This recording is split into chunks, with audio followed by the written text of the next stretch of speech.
ምንጊዜም ሚዲያ የዕለቱ ጉዳይ ከመጽሐፍት ገበታ ከአድማጮች መድረክ መስታወት የቅዳሜ ወጎችና የተወልደ እንግዳ መደበኛ ዝግጅቶቻችን ናቸው። 703 475 6309 ስልካችን ምንጊዜም ሚዲያ @gmail.com የኢሜል አድራሻችን ነው። ሰብስክራይብ በማድረግ ቤተሰብ ይሁኑ። ምንጊዜም ኢትዮጵያ። ሰላም ጤና ይስጥልኝ። የምንጊዜም ሚዲያ ቤተሰቦች፣ ሳምንታዊው መስታወት የተሰኘው ዝግጅታችን ያለፉትን 2 ሳምንታት ከገጣሚ ዶክተር ፌቤን ፋንጮ ህይወት እያለፈ በርካታ አስተማሪና አዝናኝ ታሪኮችን፣ ሐሳቦችንና አጋጣሚዎችን ሲያስኮመኩመን ሰንብቷል። በርካታ አድማጮቻችንም እንደወደዳችሁት ገልጻችሁልናል። እናመሰግናለን። ዛሬ ደግሞ ክፍል 3ቱን ይዘንላችሁ ቀርበናል። ላይክ እና ሼር እያደረጋችሁ ሐሳባችሁንም በአስተያየት መስጫው ላይ እያሰፈራችሁ ትከታተሉን ዘንድ የፕሮግራሙ አዘጋጅ ርዕዮት ዓለሙ እጠይቃለሁ። ፌቡ እንኳን ደህና መጣሽ። እንዲሁም እጅግ በጣም አመሰግናለሁ ለክፍል 3ቱ ስለተገናኘን እያልኩኝ ከስዕል ጋር ያለሽን ቁርኝት ክፍል 2 ላይ በመጠኑም ቢሆን አውግተን ነበርና በቀለም አምናለሁ የሚለውን ግጥምሽን ለአድማጮች በመጋበዝ ብንጀምርስ? እሺ፣ ደስ ይለኛል። እኔ በቀለም አምናለሁ። ጠዋት ተነስቼ ፀሐይ አመልካለሁ። ፀሐይ ደግሞ ቢጫ፣ ቢጫ ደግሞ አንተ ብሩህ ተስፋ የወጋገን ብርሃን ከልቤ የማይጠፋ ውስጤን የሚያሞቀው ፍቅር የሚባለው ፍቅር ደግሞ ቀይ ነው የዘውትር መዝሙሬ የልቤ ስልተምት ለብደብ ለብደብ ለብደብ ለብደብ ፍቅር ደግሞ ቀይ ነው የኔን ደም የሚመስል የውስጥ ዝውውሬ የልቤ ስልተምት የዘውትር መዝሙሬ ማህሌት ከመሬቴ እየጨሰ የመቅደስን ጠረን እያለሰለሰ መለኮት ሚጣራ ዘውትር የሚካድም ከመላእክት ተራ ወለሌ ጫማህን ሳታወልቅ ረግጠህ የቆምክበት ማለዳ ማለዳ የምትፈነጭበት አረንጓዴ ዛፍ ነው። ዛፍ ቅርንጫፍ አልባ ሳር ቅርንጫፍ አልባ ኮዲያ ኮዲ ቅጥያ የሌለው እኔን ነው የሚመስለው ሆድን የሚያባባ እኔ ደግሞ ጠይም ሳልቀላ ሳልጠቁር አንተን የማፈቅር ፍቅሬ ይቅርታዬ ሰማይ የምድርን ድካማ ቀርቅሮ የሚያይ ሰማይ ሰማያዊ መደቡ ላይ ቢጫ ገና ወፍ ሲንጫጫ የምትፈነጥቀው የአዛውንቱን ጅማት የምታጠነክረው የጨቅላውን አጥንት የምታበረታው ሰማይ ደግሞ ጥቁር መደብ ላይ ጨረቃ ብሩና ደባቃ ሙሉና ሰንጣቃ እና ምሽቴ ላይ በሐምራዊ ቀሚስ በወይን ጠጅ ቀለም ውበቷ እንደሚያብብ እንደ መስከረም ወር ነው የያዘኝ ፍቅር እና ዘውትር ጸልያለሁ የእምነቴን ፍጻሜ ሲኦል አድርገው ሲኦልህ ደግሞ እሷ ከኔ በፊት የሳልካት ቀስተ ደመናዬ ምናምን ነች አልካት ብቻ ሲዘንብ የምትወጣ ሲደርቅ የምትታጣ ጎንህን ቀንጥሳ ነው ያቀበለችኝ አንድ ዳ ስትሄድ በጭስ አፈነችኝ ጭስ ግን ብርማ ነው ብር ደግሞ ቃል ኪዳኔ መስቀሉ ላይ መስዋዕት ማይወደውን ሊቤዥ የሞተውን ወጣት ከመስቀሉ ግርጌ እንደገና ቀይ ነው የመሲሁን ስቃይ አስተውሎ ለሚያይ ቀይ ደግሞ ደሜ ደግሞ ፍቅሬ እና እኔ በቀለም አምናለሁ። ፌቡ በጣም ግሩም ግጥም ነው። በጣም ደስ የሚል ከግጥሙ ባሻገር በምን እንድንጀምር ፈልጌ መሰለሽ አንዱ ግጥምን ፐርፎርም የማድረግ ጉዳይ እንዴት ነው? ከጊዜ በኋላ ነው የጀመርሽው? በፊት ግጥሞችን እንዲሁ መጽሐፍ ነበር ራሱን የቻለ ችሎታ ይጠይቃል አይደለ? መጽሐፍ አንድ ነገር ነው። እሱን ፐርፎርም ለማድረግ የአይን ኮንታክት ከተደራሲው ጋራ የድምፅ ሁኔታ አለ። መቼ ፖዝ አደርጋለሁ የሚለው ነገር አለ። የማንበብ ችሎታ አለ። በጣም ብዙ ነገር አለ እና አካላዊ እንቅስቃሴ አለ ብዙ ነገር እና ስለሱ ትንሽ እንጫወት እስኪ። ይገርምሻል ግጥም ፐርፎርም ማድረግ የመጀመሪያ ፐርፎርመንሴ ዩኒቨርሲቲ ስገባ አሁን አንድ ያላጫወትኩሽ ታሪክ በጣም ግጥም ወድ ስለነበረ እናቴ ደግሞ ታቅ ነበረ በጣም በቃ ወደ አርቱ እንደምሳብ ምናምንና አንድ ቀን ሳሎን ቁጭ አደረገችኝና እንደው በጥቶቼ ይዤሻለሁ አንድ ነገር ቃል ግቢልኝ አለች። ምንድነው ማሚ ያልኳት። ከዛን ዩኒቨርሲቲ ይሄ ሜዲሲን የሚባለውን ትምህርት እስክትጨርሺ ግጥም ምናምን እያልሽ እንዳትዘናጊ ስለዚህ እስከምጨርሺ ድረስ ፐርፎርም አላረግም ግጥም ምናምን እያልኩ አልሄድም ብለሽ ቃል ግቢልኝ አለችኝ። ከዛ በቃ እሺ አልኳት። ችግር የለውም እሺ ስጨርሺ ግን አለችኝ እኔ ራሱ የጻፍኳቸውን ከፈለግሽ ሁሉ ሰጥሻለሁ፣ አንድ ላይ አብረሽ ፐርፎርም ታደርጊያለሽ፣ አሁን ግን ፎከስ ኦን ዩር ኤጁኬሽን አለችኝ። እሺ አልኩ። ከዛን ልክ ዩኒቨርሲቲ ገብቼ የኤግዚት እኛ ጋር ኳሊፊኬሽን ኤግዛም አለ የሜዲሲን ወደ ኢንተርንሽፕ ወይም ደግሞ ፕራክቲስ ለማድረግ ዶክተር ተብሽ ኢንተርን ዶክተር ማለት ነው ፕራክቲስ ለማድረግ የምትፈተኘው የመመዘኛ ፈተና አለ። እሱን ፈተና ልክ እንደጨረስኩ ነው የመጀመሪያ ፐርፎርማንስ የነበረው እኔ ማለት ነው። ከዛ የመጀመሪያ ፐርፎርማንስ ከማን ጋር ነው የሆነው? ከሰለሞን ሳህልና ከኤፍሬም ስዩም ጋር። እንግዲህ የምነግርሽ በጣም የሚገርምሽ ነገር የክፍለ ሀገር ልስቶኝ እነዚህ ሰዎች የሚነኩ የሚዳሰሱ አይመስልሽም። ታያቸው በበዓል ፕሮግራም ነው የሚመጡት ምናምን እንጂ እንዲህ ፕሪቪሌጁ የለም። ይሄ በየጊዜው የግጥም ኢቨንት ምናምን እየሄድሽ እንደዚህ ከምታደንቂያቸው ከምትወጃቸው ገጣሚዎች ጋር አትገናኙም። እኔ ደግሞ ኤፍሬምን በጣም ነው የምወደው። ቤቴ ተስሎላለ ክፍሌ ላይ ማለት ነው። እንግዲህ የሚገርም ገጣሚ ነው በጣም። የመጀመሪያ ፐርፎርማንስ ተባለ፣ ሄድኩኝ። ከዛ ፐርፎርም አረኩኝ። ከዛ እሱን ኤክስፒሪየንስ በጣም ጠላሁት። በቃ ጠላሁት። አይ ዋዝ ቬሪ ኦብጀክቲፋይድ። ፐርፎርም ስታደርጊ ሴት ሆነሽ እና ከዛ ጥሩ ግጥም ካለሽ እና ምናምን ከዛ በቃ ስልክሽን የሚወስድ ሰው እንደዚህ ነሽ። በጣም ይሄ እኔ ልቋቋመው አልቻልኩም በሰዓቱ ማለት ነው። እንዴ ግጥም እንደዚህ ነው እንዴ ብዬ ማለት ነው። በጣም የምወደውን ነገር እርግፍ አድርጌ ታውኩ ማለት ነው። እንዳላየው በቃ የግጥም የሚባል ፐርፎርማንስ። ከዛ ጓደኞች የነበሩ ስቴጅ የሚያዘጋጁት ኮንቲኒየስሊ ይልኩልኛል። እኔ ደግሞ አልመጣም፣ ከፈለጋችሁ ሌላ ልጅ አለች እንትናን ጥሩ ምናምን እያልኩ ስቀር ለምን በቃ ሪሊ ዲስተርብድ። ይሄ ሴት ሆነሽ ፐርፎርመር ስትሆኝ የሚመጣው ነገር ማለት ነው ሰው ሁሉ አክሰስ ያለው ይመስለዋል ወደ አንቺ ህይወት። ላይ አንቺ የምትፈልጊው ሀሳብ እንደዚህ ላይ ውይይት ከማድረግ ይልቅ ያንቺን የሴትነት የጾታ የሆነውን ነገር ምናምን ከዛ ይመጡና ግጥምሽን በጣም ነው የምወደው ይሉኛል። የትኛውን መልስ የላቸውም። በቃ ድምፅሽ ወይ አነባበርሽ ነውና እንዲህ አልኩኝ። ምን አይነት ነገር ነው ይሄ ነገር ብዬ በቃ ቶሎ ነው በአንዴ ነው ከፐርፎርማንስ የወጣሁት ማለት ነው። ከዛን እንግዲህ ተመርቄ ገጠር ሄጄ 2 ዓመት ተኩል ሰርቼ እስክመለስ ድረስ ፐርፎርማንስ ስቴጅ ላይ አልታየሁኝም ማለት ነው። ከዛ በኋላ ምንድነው የሆነው? ግጥም ሲጥም ስቴጅ ላይ ያን ጊዜ ግጥም ሲጥም እንግዲህ ነበረና በፔጅ ነበረኝ ዴዚግኔትድ የሆነ ለግጥም ብቻ መጽፍበት ፔጅ ነበረኝ እኔ። እሱም ፔጅ ያየውና ይገርማል፣ ግጥም እንደዚህ ስራዬ ብሎ ፔጅ ፈጥሮ በስርዓት ኦርጋናይዝ እያደረገ ፖስት የሚያደርግ ሰው አለ ማለት ነው ብሎ ኢንቦክስ ላይ ጽፍልኛል። ከዛ ሲጽፍልኝ ኦኬ ምናምን አልኩትና እንደዚህ አይነት የግጥም ሰርክል አለን መተሽ አዲስ አበባ ፐርፎርም ብታረጊ ምናምን ይለኛል ማለት ነው። እኔ ፐርፎርማንስ አልኩት ግደለኝ በቃ የምን ፐርፎርማንስ ቢባል ማየት አልፈልግም። ኧረ እንደዛ አይደለም፣ ይሄ በጣም ሴፍ ነው፣ የእድሜ ኩያሞች ነን፣ ማንም ቦዛር የሚያደርግሽ ነገር የለም ምናምን ነገር አለኝ። ከዛን ኦኬ እኔ ወይ አዲስ አበባ ስመጣ እንግዲህ አየዋለሁ፣ ግን አይም ናት ጎይንግ ቱ ፐርፎርም ብዬ በቃ እንዝፍዝፍ ነው ግፍግፍ ብዬ አልኩሽ። ከዛ የሆነ ጊዜ ላይ ያው ስፔሻሊቲ ልማር አለፍኩ አዲስ አበባ ማለት ነው። ሳልፍ ስመጣ በጣም ኮንቲኒየስሊ ነው የሚጽፈልኝ። በቃ ሀሳቡን ትቀይራለሽ አትቀይርም የሚለውን አንዴ እዩና በቃ ሀሳብሽን ትንትያለሽ። ከዛ ሄድኩኝ እና አይ ቲንክ በአቬሬጅ 4 ወይ 5 ስቴጅ ሄጃለሁ ፐርፎርም ከማድረጌ በፊት። እንደው ምንድን ነው የሚካሄደው፣ ምን አይነት ሰዎች ናቸው ፐርፎርም የሚያደርጉት፣ ታዳሚው ምን ይመስላል፣ እንዴት ነው ሪሰፕሽኑ የሚለውን ለማወቅ። ከዛ በኋላ ወደ 5ኛው ፌስ ማስክ፣ ያኔ ኮቪድ ነበረ፣ ፌስ ማስክ ምናምን ስለምናደርግ አትተዋወቂም አሉን። ምን ሊሆን አያውቀኝም፣ ዝም ብዬ እመጣለሁ እሄዳለሁ። 5ኛው አካባቢ ላይ ሄድኩኝና ሰላም ፌቤን ፋንጮ ማለት እኔ ነኝ ምናምን አልኩት።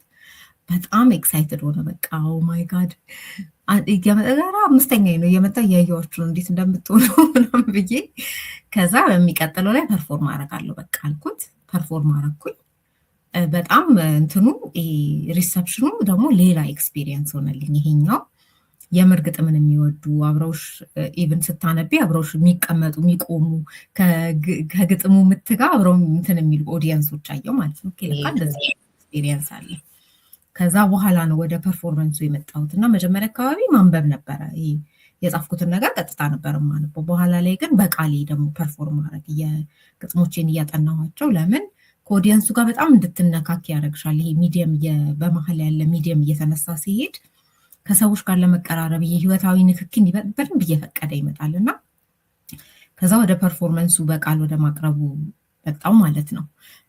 አሁንም ቢሆን ብዙም ፐርፎርመንስ ላይ አሁን እንትን አይደለሁኝም። ካየሽኝ ከመጽሐፉን መርጣለሁ ከተገኘ፣ ግን ደግሞ ፐርፎርም አድርጌ ካልሽኝ ደግሞ ደስ እያለኝ አሁን በነፃነት የሆነ ኮንፊደንሱንም ምናምን ዲቨሎፕ አድርጌዋለሁ። ስለዚህ በአንድ ጊዜ የመጣ ነገር አይደለም። በሂደት ውስጥ ትሩ ታይም ኢን ታይም ዲቨሎፕ የምታደርጊው ነገር አለ አይደለ? የተለማመድሽ የሚመጣ ነው። እኛም እርስ በርሳችን ደግሞ በዛ ጊዜ የነበርነው ልጆች በጣም ደስ የሚል ኮሌክሽን ኦፍ ፍሬንድስ ነበርን። አሁን ለምሳሌ ዶን የሚባል ልጅ አለ። በቅርብ ጊዜ የናትናኤል ነው ትክክለኛ ስሙ፣ የኢትዮጵያን ወክሎ የስላም ፖኤትሪ ቻምፒዮንሺፕ የተወዳደረ ልጅ ነው። ከዛ ማሉን አሁን ታውቂዋለሽ ብዬ አስባለሁ። ዩቲዩብ ላይ አልበም ሁሉ አለ፣ የግጥም አልበም። እሱ ልጅ ነበረ። ማርቆስ አሁን በጣም የሚገርም ገጣሚ፣ አሁን ሞር ወደ ኮሜዲው ሄዷል። እሱ ነበረ ምናምን እና ዊ ዩዝ ቱ ፑሽ ኢች አዘር። ይሄ አንዳችን የአንዳችንን ፖቴንሻል ይህንን ብትሞክሪ፣ አንተ እኮ ይህንን ብታደረግ ምናምን እየተባባለን አብረን ምንደጋገፍበት ስቴጅ ነበረ። ስለዚህ ለእኔ ለፐርፎርመንስ በጣም የረዳኝ የግጥም ሲጥም ስቴጅ ነው። ከዛ በኋላም በቃ ነፃ ሆኝ እንደፈለግኩ ራሴን ኤክስፕረስ እንዳደረግ እና የትም ቦታ ላይ የፈለግኩትን መሆን ለካ እችላለሁ። ዴርዝ አን ኦዲየንስ፣ ይህንን ደግሞ የሚፈልግ ኦዲየንስ አለ የሚለውን ለምድ ያደረገኝ ስቴጅ ነው። ከዛ በኋላ አሁን የኛው ያየሽው የራሽያውያን መጥተው ነበር፣ ኢትዮጵያ የራሽያን ገጣሚዎች እና ኮንታክታቸው ነበርኩኝ። ከኤምባሲ ላይ ፐርፎርመንስ ነበራቸው፣ ከዛ ደግሞ ከተማው ላይ ፐርፎርመንስ ነበራቸው እና ከእነሱ ጋር እኔ በአማርኛ እነሱ ደግሞ በራሽያኛ በራሳቸው ቋንቋ ያዘጋጀነው ኢቨንት ነበር። መሶብ ነበር የተካሄደው። ድንገት ነው በቃ ይሄ እዛው ጋር አንብቢ ምናምን ሲባል ደብተር ባትይዥ ምን ባትይም ፐርፎርም ታደርጊያለሽ። ከዛ በኋላ ነው ኦኬ ይሄ ነገር የኔ ነው ማድረግ እችላለሁ የሚለው ነገር የተሰማኝ ማለት ነው። ይህን ነገር ብዙ ሴት ፐርፎርም ያደረጉ ሰዎች ይጋሩኛል ብዬ አስባለሁኝ።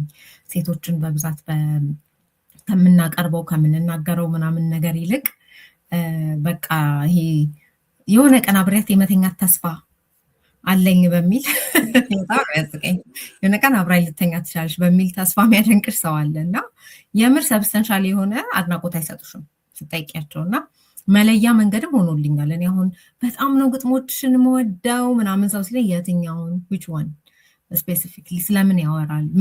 ምኑን የወደድከው ጠይቃ፣ ምኑን የወደድከው አንድ ደግሞ መንተይሰይ በቃ እንደዚህ የምትሆኚውን ነገር ድምፅሽን ምናምን ነገር ሲሉኝ አይመለከተኝም ብዬ ብዙ ሰው ይቸገር ይመስለኛል። ይሄንን መሶብ ስትይ ከመሶብ ካልቸራል ሚውዚክ ባንድ ዩቲዩብ ላይ ነው የወሰድኩት። ቴንኪው ማለት ፈልጋለሁ በዚህ አጋጣሚ።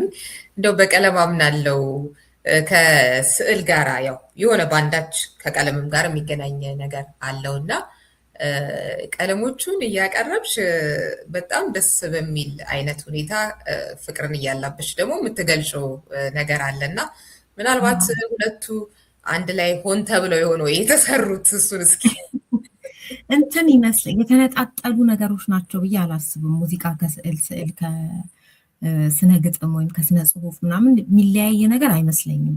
ጀስት የኤክስፕሬሽን ዲፍረንሶች አንዳንድ ሰው የሚሰማውን የሚያየውን ነገር መጻፍ ይችላል። አንዳንድ ሰው ደግሞ መሳል ይችላል። አንዳንድ ሰው ደግሞ በዜማ ማቅረብ ይችላል።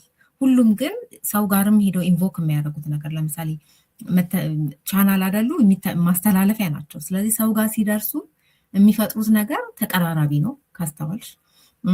ከዛ ደግሞ የምርም ቁጭ ብለሽ ደግሞ ብትመዝኛቸው በሙዚቃ ውስጥ ቀለም አለ፣ በቀለም ውስጥ ሙዚቃ አለ፣ በሙዚቃ ውስጥ ግጥም አለ። በሆነ ሪትም አይደል የሚሄደው፣ የቃላትን ሪትም ነው የሙዚቃ ደግሞ ሪትም የሚሆነው። በጣም የመወራረስ እና የመነካካት ነገር አላቸው እነኚህ ሶስት እንትኖች እና ብዙ ጊዜ ካየሻቸውም ሰዎቹ እንደዛ ናቸው። ገጣሚ የሆኑ ሰዎች ሙዚቃ ይጽፋሉ ወይ ዜማ እንትን ይላሉ። ዜማ ደግሞ የሚሰሩ ሰዎች ወይ ይጽፋሉ፣ የሚስሉ ሰዎች ይገጥማሉ። በጣም ኢንተርሴክሽናቸው የት ጋ ነው እንትን ውስጥ ብለር እስከሚያደርግ ድረስ ይከሰታል። እኔ አንዳንድ ጊዜ በግጥሞቼ ስዕል እንደምስል ነው የሚሰማኝ። ለዛ ይመስለኛል ምስል የሚከስት ጽሁፍ ምናምን የምንለው ገጸ ባህሪ ያሳሳሉ የምንድነው የመቼቱን ያስቀመጠበት ሁኔታ ምናምን እንላልና ስነ ጽሁፍ ራሱ ስናብራራ so what we're trying to do is paint a picture የሆነን አይነት ምስል ለመሳል ነው የምንሞክረው። ስለዚህ ኢንተርሴክሽናቸው በጣም እንደ በሶስት ገመድ እንደተጠለፈ አይነት ሹሩባ አይነት የለም። ሶስቱ አንድ ላይ ሲመጡ ደግሞ በጣም ስትሮንግ የሚሆኑ ይመስለኛል። ይሄ የማይበጠስ አይነት ጅማት ነው የሚሰሩት። ግን እንደ ኤክስፒሪየንስ አረጋቸው ምን እንደዛ ነው። ለምሳሌ እኔ ሙዚቃ ሰምቼ ሙዚቃው ወደ ግጥም ነው የሚወስደኝ። አሁን አንዳንድ ሰው ሙዚቃ ሰምቶ በቃ በሙዚቃ ተዝናንቶ ይሄዳል አይደል? እኔ ልክ ሙዚቃውን ሰምቼ ብዙ ግጥሞችን ከሙዚቃ እየሰማው ምናምን ልጽፍ እችላለሁ። ስዕልም አይቼ እንደዛ ሆናለሁ። ወይ የሆነ ሙዚቃ ይመጣብኛል። ለምሳሌ አንድ በጣም የማረሰው ኤክስፒሪየንስ ብዙ ጊዜ አወራዋለሁ አጋጥሞኝ ስለማያውቅ ማለት ነው። ይሄ ኤክስፒሪየንስ አንዴ ነው በህይወቴ። ቪክተር ሩተን የሚባል ጊታሪስት አለ። በጣም ጎበዝ አሜሪካዊ ጊታሪስት ነው። የግሩቭ ኪንግ ነው የሚሉት። ይሄ ፍሌኪቶንስ የሚባል ባንድ አላቸው እና የቢግ ካንትሪ የሚል ሙዚቃ አላቸው። ምንም እንትን የለውም፣ ይሄ ዘፋኝ ምናምን የለውም። ኢትስ ጀስት ጃዝ ሚውዚክ እና እያለ ነው የሚሄደው እና ለመጀመሪያ ጊዜ የሰማሁት ጊዜ እኔ it was a poem ለኔ በቃ እና ቁጭ ብዬ የቢግ ካንትሪ የሚል ግጥም ጽፌ ያለው ያን ቀን እና እምባዬውላ ከየት እንደመጣ ማላውቀው እና ስሜቴ ራሱ የሆነ ይሄ ሙዚቃ የሆነ በድሮ ህይወቴ ወይ የሆነ በፊት እማቀው ናሽናል አንተም የነበረ እስኪመስልሽ ድረስ ሌላ ዓለም ላይ የተገናኘሁት አይነት ኤክስፒሪየንስ እስኪመስለኝ ድረስ ነው የሆነብኝ። በጣም አርትን ጠልቆ ኤክስፒሪየንስ የሚያደርግ ሰው እነዚህን ሶስት ነገሮች በጋራ ኤክስፒሪየንስ ያደርጋል ብዬ አስባለሁ። ይሄ የኔ የራሴ የግል እንትን ነው። አይ ዶንት ኖ ብዙ ጊዜ ከማየውም ሰዓሊዎች ጋርም ሲሄድ በጣም ጥሩ እንትን አላቸው ለሙዚቃ ለግጥም ምናምን በጣም የተሰጠ ጆሮ ወይ ጥሩ አድማጭ ይሆናሉ። ባይገጥሙም ባያንተም ባይሉም ጥሩ አድማጭ። ስለዚህ ይገናኛሉ ብዬ አስባለሁኝ። ካልተገናኙም የማገናኘት ኃላፊነት አለብን ብዬ አስባለሁ። ቋንቋ አይደለ? ለምሳሌ ፈረንሳይኛ የሚናገር ሰው በመሀላችን ቢመጣ እንፈልጋለን አስተርጓሚ፣ እስቲ ፈረንሳይኛ የሚያስተረጉምልን ሰው ለመግባባት ማለት ነው። ሰው አንዳንድ ጊዜ እሱን ነው የሚሰሩት። ስዕልን፣ ሙዚቃን በግጥም ስትሰሚው አይደለ? ዘፈን ሆኖ ስትሰሚው ለምሳሌ ግጥም የማይወድ ሰው ራሱ በስማም ሊሪክሱ ምናምን እያለ ይመጣል። ግጥም ግን አንበብ ብትይው ላያነብ ይችላል። ሰው የማስተርጎም ስራ ይሰራሉ፣ እንደዚህ ሰውን ያገናኛሉ አንድ ላይ እና ለእኔ በጣም በቃ ዓለም እንደዚህ አይነት ነገር ባይኖርባት ምንድን ነው የምንሆነው? አንዳንድ ቀን ቀለም ባይኖር ለምሳሌ ቲቪን ታውቂው ነበር አይደለ? ይሄ ጥቁርና ነጭ በነበረ ጊዜ በቃ አሁን መልሼ ሳየው ምን እያደረግን ነበረ የምናየው? በአይምሯችን ቀለሙን እየሞላን ነው ምናምን ብዬ አስባለሁ። እና የዓለም ትልቅ ውበቷ ትልቅ እንትኗ ቀለም ይመስለኛል። ይሄ ብዙ ቀለም መኖሩ ኔቸር እንዴት አመጣጥኖት እንደመጣ ውሃን እና ሰማይ እርስ በርስ ሪፍሌክት ተደራርገው ሰማያዊ ሆኖ የሚታዩን ነገር ቅጠል አረንጓዴ መሆኑ ከመሬት ከአፈር ብራውንነት ጋር አብሮ መሄድ ከለር መሆኑ በቃ ብዙ የትራንክል ያደለም የመረጋጋት አቅማቸው ውሃ ንለው የቦታ ስናገኘው የሆነ ቀለም እኮ ያቃጥልሻል፣ አትጠጊውም ሁላ። እኔ በጣም ግራ ይገባኛል። ምናልባት እዚህ ጋር ብዙ ሰው ኦፌንድ እንዳላረግ አስባለሁ እንጂ ቀለሞች አንዳንዴ ሊያልሱ ይችላሉ፣ አካባቢ ላይ ለውጥ ሊያመጡ ይችላሉ። ለዛ ነው ፒያሳ መሄድ በጣም ነው የምቸገረው። እኔ ፒያሳ የበፊቱ ፒያሳ እና የአሁኑ ፒያሳ በጣም ነው አካሌ ላይ ያለው ተጽዕኖ በጣም የተለያየ ነው። ኮምፕሊትሊ ዲፍረንት። ለምሳሌ ይሄ አድዋ 00 አሀብ ነው እንትን ምንም ችግር የለብኝም ከሱ ግንባታ ምናምንም ጋር፣ ግን ቀለሙ ልክ ስደርስ እዛ አካባቢ ኤሊየን ነው አይታወቅ፣ ከሰፈሩም ከሀገሩም ከአካባቢውም ጋር አይታወቅም ነገርየውና እንግዳ ሆኖ ቁጭ ብሏል እዛ መሀል ላይ ማለት ነው፣ መሀል አዲስ አበባ ላይ እና የሸክላ ከለር ይሄ የሚቃጠል ሸክላ የለም እና አይ ወንደር ማን ነው እንደ አይነት ሀሳብ ማለት አይ ቢሊቭ ዴይ አር ትራይንግ ቱ ሲሙሌት የአድዋን አድዋ ላይ ያለውን ከለር ምናምን ነው ለማምጣት እየተሞከረ ያለው። ግን አዲስ አበባ በተለይ ደግሞ ጊዮርጊስ አካባቢ የምታውቂያት ከሆነ ተክል አረንጓዴ ምናምን ናት እና እንግዳ ነገር ነው በቃ አብረው አይሄዱም እና ያስታውቃል ኤሊያን እንደሆነ ካልሆነ ቦታ ተጎትቶ እንደመጣ የባይተዋርነት ችግር እንዳለበት። ከዛ ደግሞ ከዛ ሁሉ ግሪነሪ ወይም አረንጓዴ ነገር ላይ ጉብ ብሎ ያለ የተቃጠለ ሸክላ ከለር ነው እና በጣም ነው የሚረብሸኝ። ምን ሊሰራ ነው እዛ አካባቢ መጣው ምናምን እያልኩ ግራ አጋባለሁ። ሰው ቀለም የሰውን ስነ ልቦናም የሰውን ህይወትም አፌክት የሚያደርግ ነገር ነው። ኢትስ ናት ጀስት እንደው እግረ መንገድሽን ዝም ብለሽ ስታልፊ በአጋጣሚ የምታዩ ሳይሆን የምርኛ ላይ ተጽዕኖ አላቸው እነዚህ ቀለማት እና ክሪቲክሊ መታየት ያለበት ይመስለኛል። ምን አይነት ቀለም ነው፣ የት ቦታ፣ ምን አይነት ህንፃ ምናምን እየተባለ በደንብ መታየት ያለበት ጽንሰ ሀሳብ ነው ብዬ አስባለሁኝ። ከአካባቢው ጋር ይሄዳል ወይ? ምንድን ነው እዚህ ጋር የገባበት ምክንያት? ለምን መጣ? እዚህ ጋር ትርጉም አለው አይደለ? እና ተፈጥሮ ካየሻት በጣም ልክ ናት። በቃ አሁን ስታመጣጥን እንትን የለውም፣ አይረብር ኬዎስ የለውም። ቬሪ ባላንስ አይረብሽም። ሰዎች ስንሰራ ነው ሄደን ምንረብሸው ሀገር ምድር የምንበጣብጠው እኛ ነን እንጂ ተፈጥሮ ስራዋን በደንብ ነው የምታውቀው። ስለዚህ ፍጥረታትን ብታይ ለምሳሌ ፕላንት ብታይ ወይ ውሃ ውስጥ ያሉ ነገሮች ብዙ ቀለም ያላቸው እንደ ፒኮክ ምናምን ራሱ አይተሽ ለአይን አይረብሹም። ኢትስ ቬሪ የሆነ ዋው ምናምን ብለሽ ልትደነቂ ትችይ ይሆናል እንጂ በስመ አብ የሚረብሽ ነው። በቃ ይሄ ሊያስመልሰኝ ነው እንትን ስሜቴን እየቀየረብኝ ነው የሚል ወደ መጥፎ ማለት ነው ነገር ውስጥ አይከተንም። ቀለም በጣም ኢምፖርተንት፣ በጣም በጣም በህይወታችን ውስጥ ኢምፖርተንት ነገር ካለ ቀለም ነው ብዬ ነው እኔ ማስበው። በሰላም የምንኖረው ይሄ ሁሉ መስተጋብር ስላለ ይመስለኛል ዲፕረስድ ሆነን ማንም ሞተው በየአጋጣሚው እና እንደዛ ነው የሚሰማኝ። ሄዶን ነው እንግዲህ ሰዎቹ እንደሚያስቡ በጣም ደስ ይላል። እኔ ግጥሙን እንዳልኩሽ ነው ያለፈው ክፍል ውይይታችን ላይ እንትን ሩቅ ነኝ ስልሽ ይሄ ከእውቀት አንጻር ማለት ነው። አሁን ግጥም፣ ሙዚቃ ምናምን በጣም የምወዳቸውም የሚገቡኝም ነገሮች ናቸው በጣም እና አሁን ስለ ስዕል ያለው ጭውውት ደስ ይለኛል። አሁን ከስዩም ጋር ያለፈው ቀንጭቤ ጋበዝኩት ውይይት ምናምን የምታደርጉት ይገባኛልም ደስ ይለኛልም። ግን ራሴ እንደዚህ ስዕሉን አይቼ ግን የመተንተን ምናምን አይነት ነገር ሩቅ ነበር እና እንዲህ ግን አሁን በእንደዚህ አይነት መንገድ የሚቀርቡ ነገሮች በጣም በጣም ይማርኩኛል። ወይ ሲተነተኑ ይሁን እንግዲህ አላውቅም። እና ራሴ ላረጋቸው የምችላቸው ነገሮች እንደ ግጥሙ እንደ አንድ የዘፈን ስራም ያው በተለይ ግጥሙ ላይ ነው በይበልጥ ዜማ አይማርከኝም ምናምን እያልኩሽ ሳይሆን እንትን ማተኩረውና እንዲህ ገጣሚዎችም እንዳልሽው እኮ ነው። አሁን ለምሳሌ ገብረ ክርስቶስ ደስታ ገጣሚም ሰዓሊ፣ ከበደች ተክለአብ እንደዚህ እና እሷንም እንደዚሁ ስጠይቃት ነበረ ስዕልንና እንደዚሁ ግጥምን በተመለከተ ያሏትን አታይና ደስ ይላል በጣም። እንዳልሽው የተለያዩ የጥበብ ስራዎች እኮ የሆነ አይነት የሚያገናኝ አንዳች ነገር እኮ አላቸው አይደለ? እና እንደዚህ ደግሞ ሶስቱንም የሚረዳ የሚወድ እንዲህ ደግሞ ሲገኝ ለዛ ነው ክፍል ሁለቱም ክፍል ሶስቱም ላይ ትንሽ እንድታዋሪ ስለዚህ ጉዳይ የፈለግኩትና እዚህ ግጥም ላይ ሌላው እንዴ ፌቡ ቀናተኛ ነች እንደ እያልኩ ግጥም ላይ ብቻ ይኸኛው ላይ ብቻ ሳይሆን ሌላም ግጥምሽም ላይ አይቻለሁኝና ከኔ በፊት የሳልካት ያለሽ እና ቀስተ ደመና ምናምን ምናምን ምናምን ነች አልካት እያልሽ ነው የምትበሳቸው። ያው እንዲህ አይደለም ሰዎች እኮ እንትን ስሜቴን አልሸሽግም። ብዙ ግጥሞቼ ላይ ካየሽ ስሜቴን ለመደበቅ ምናምን አልሞክርም። ብዙም የመደበቅ አባዜ የለብኝም።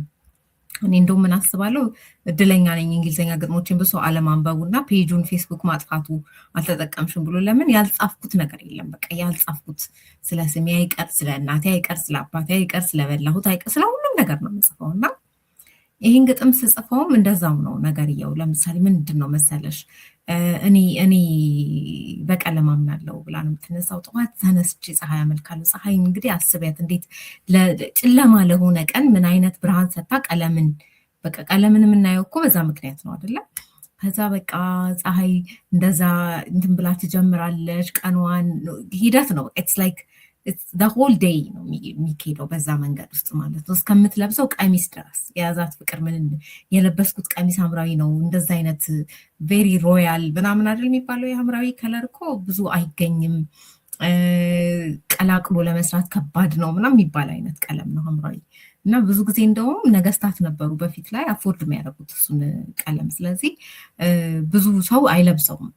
እነዛ ነው የለበስኩት ምናምን እያለች ነው የምታወራው። ያዘኝ ፍቅር በቃ እንደዛ ነው። ከዛ ግን ሰዎች ምን ይሆናሉ መሰልሽ ከሪሌሽንሽፕስ አንድ አይመሰረቱም ማለት ተጎድተው የሚመጡ አሉ። ከኔ በፊት የሳልካት ቀስተ ደመና ምናምን ነች ያልካት ግን የሴትየዋን ባህሪ ታያለሽ። ሲዘንብ የምትመጣ ሲዘንብ ማለት ኢትስ ላይክ ጎ ሲቀድ አትገኝም። እች ሴትዮ ሲዘንብ የምትመጣ ከመከፋት ጋር ከማዘን ጋር ነው የምትመጣ እና ጎንህን ቀንጥሳህ ነው ያቀበለችኝ ይላል። አሁን ስንጥር ዛፍ ቅንጥስ ስታረጊው የእርጥብ ከሆነ ሙሉ ለሙሉ አይቆረጥም እንጨት ያስቸግራል በጣም። ጎንህን ቀንጥሳህ ነው ያቀበለችኝ እና እርጥብ እንጨት ደግሞ ስታነጁ ምንድነው የሚሆነው? ጭስ ነው። በጭስ አፈነችኝ ትያለሽ ብቻና ያንን ነገር ኮንሱም ላድርገው በፍቅር ውስጥ ልንደድ ስትይ ምንድነው የሚፈጠረው? ጭስ በጭስ አፈነችኝ። ግን ደግሞ እሱ ጋር ብርማ አድርገሽ ደግሞ ቀለምን ታመጫለሽ። ከዛ ጭስ ደግሞ ብርማ አስተውለሽ ካየሽው ብርማ ነው። ብር ደግሞ የቃል ኪዳን ምልክት ነው እንግዲህ ሲልቨር የሚባለው ከለር። ስለዚህ አሁን በጭስ እየታፈኑ በቃል ኪዳን ውስጥ ስለመቆየት ማለት ነው ሰፈሪንግ ዲል ያላረገው ፓስት ነገር አለ ይሄ ሰው ግን አት ዘ ሴም ታይም ይሄ ደግሞ ቃል ኪዳን ነው። ብር ደግሞ ቃል ኪዳን መስቀል እያለች ታመጣዋለች። መጀመሪያ ቀይ ልብ የምትነው ምናምን እያለች የተናገረችውን የፍቅሬ ቀለም ነው መልሶ ይመጣል እና ማይወደውን ወይም ደግሞ ያልተቀበለውን ሰው አፌክት የሚያደርግ መሲህን ምሳሌ መልሶ ያመጣና ነው ግጥሙ የሚጨርሰው። ስለዚህ አይ ዊል ስቴይ አይ ኖ እንትን ግን እንደዚህ ነው የምቆየው። ይህንን ሁሉ ነገር እየተነተንኩ ነው የሄድኩትና አይ ዶንት ኖ መቼ ነበር የጻፍኩት ቆይቷል። እሱን ግጥም ከጻፍኩት ይገርምሻል። የሰው ሰውነትን ለራሴ እፈቅዳለሁ። ሰውነት ደስ የሚል ነገር ነው። ሰው መሆን ከነግሳንግሱ ብዙ ጊዜ እጽፋለሁ። ህይወት ከነግሳንግሷ ደስ ትላለች። ሰው መሆን ከነግሳንግሱ ደስ ይላል አለኝ። እንዲህ አይነትም እንግሊዝኛ ግጥም I do not wish to be divine for I have seen God become a man መለኮት የመሆን ምኞት የለኝም እግዚአብሔር ሰው ለመሆን ሲወርድ ስላየው nor do I wish to be an angel I have seen them fall loving women የሚል ግጥም አለኝ። እና መላእክትም የሆነ ዘፍጥረት ላይ ያለ አይደል የሰው ልጆች ወርድ ስለዚህ መላእክትም ሰው ለመሆን እንግዲህ እንትናቸውን ጥለው ከወረዱ እግዚአብሔርም ሰው ለመሆን ከወረደ አይ ቲንክ ሰው መሆን በጣም ኢምፕሬሲቭ ነገር ነው ብዬ ነው ማስበው። የተሻለው ፖዚሽን ነው እና ሰውነት ከነግሳንግሱ ደስ ይለኛል። ከነ ስሜት ነውጡ ከነ ሀሳቡ ከምንሰራው ስራ ከመስተጋብራችን በጣም እንደ ሰው ልጅ ደስ የሚልም የሚደብርም ነገር አታገኝም በደንብ አስተውለሽ ካየሽ እና ከነግሳንግሱ ደስ ይላል። እዛ ለራሴ ሰውነትን እፈቅዳለሁ።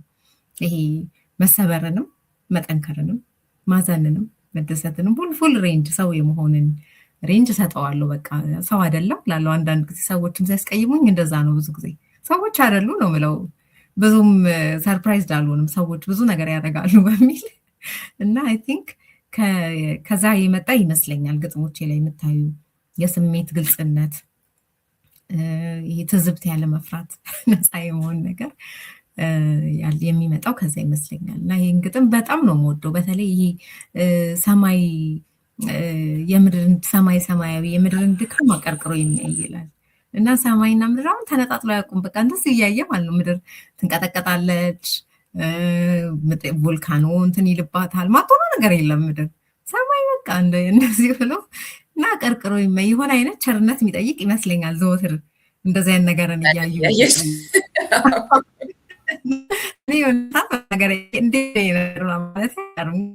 ሰማይ ያው ጸጥ ብሎ ያያል፣ መልኩን አይቀይር ምን አይል እና ፋሲኔት ያደርገኛል የተፈጥሮ እንትንና ኢነዌ እዛ ጋር ስከተው ታያልሽ አምጥቼው በቃ ሰማይ እኮ እንደዛ ነው የምድርን ድካም አቀርቅሮ ያያል። ስለዚህ እንደዛ ነው በቃ እያለች ትቀጥላለች።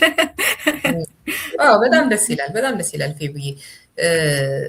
እንደው እዚህ ጋር ሌላው ነገር ደግሞ አንዱ የሚማርከኝ ምንድን ነው መሰለሽ፣ አሁን ካልሹም ልክ ነው። እኔም በጣም የሚገርም ግልጽነት ነው የማየው ግጥሞችሽም ላይ ቃለመጠይቆችሽም ላይ እንደዛ እና እንደሱ አይነቱ ነገር እንደኛ አይነቱ እንግዲህ አሁን ትንሽ እየተለወጠ ይመስላል። እየተለወጠ ያለው ደግሞ ሌላኛው ኤክስትሪም ሆነና አያምርም እንጂ ወግ አጥባቂ አይነት ማህበረሰብ ውስጥ እንደዚህ አይነት ራስን ማጋለጥ፣ እንደዚህ አይነት ግልጽነት አንዳንዱ ነገር እኮ አንቺ ራስሽ ከነገርሽው ይነሳና መስደድሽ ሊያደርገው ይፈልጋል። አንቺ እኮ ነሽ የነገርሽው ማለት ስለማታፍሪበት እኮ ነው ምናምን ማለት እና እሱን ነገር ራሱ እና ብዙ ጊዜ አሁን ተቦርነ ይላል ከእንትና ጋራ በማያያዝ ለምሳሌ ፍስሐ ተገኝ የስፖርት ጋዜጠኛው እሱ ራሱ የነገረውን ከቤተሰባዊ ህይወቱ ጋራ በተያያዘ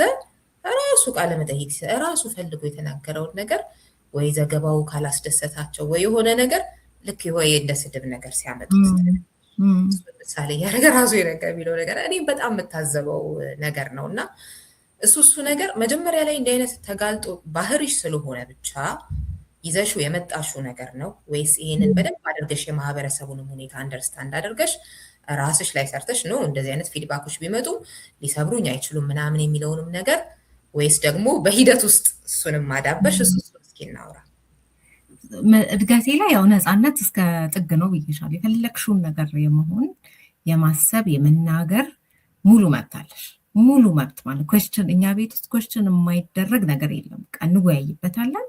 ከዛ መቀያየም ምናምን የለም። እኔ አላቅም እንደዚህ አይነት ጉድ አሁን ነው ግርታ ሰው እንደዚህ መሆን የፈለግነውን ተባብለን ስቀን ምናምን ነው የምንሄደው እና በጣም ዊርድ ነው ለእኔ አሁን ካደግኩ በኋላ ኤክስፒሪየንስ እያደረኳቸው ለካ አይባልም ለካ። እና ዩኒቨርሲቲ ገብቼ በጣም ብዙ የዶርም ሜቶች ይሉኝ ነበር ይሄ አይባልም እንዲህ እኮ አይባልም ነበር ብዙ ጊዜ የሚባለው ለካ አይባልም የሚለውን ነገር በኋላ ነው የተማርኩት። ግን ምን ሆነ መሰልሽ እኔ በጣም ፍሪደም ኢዝ ዘ ኤሰንስ ኦፍ ላይፍ ብዬ ነው ማስበው። የህይወት እንግዲህ ጥልቅ ሚስጥር ካላት ደስ የሚል ነገር ካላት ያ ነፃነት ይመስለኛል። ነፃ መሆን መቻል እስራትና ጭቆናን በጣም እንደሚጠላ ሰው ማለት ነው። ፍሪደምን በጣም ከነ ይሄ ጀርባው ላይ ካለው ዱም ጭምር ማለት ነው። ፍሪደም ከሚሰጥሽ የራስሽ ቀንበር ጋር አብሮ ፍሪደም ይሻለኛል ከጭቆና ማለት ነው። ነፃ ነገር ስለሌለ ፍሪደምም አብሮ የራሱ ኮንሲኩዌንስ አለው። ሶ ምንድነው ማስበው ኦኬ ፍሪደም አለ፣ ፍሪደሜን ኤክሰርሳይዝ አደርገዋለሁ ብዬ የምነሳ ሴት ነኝ።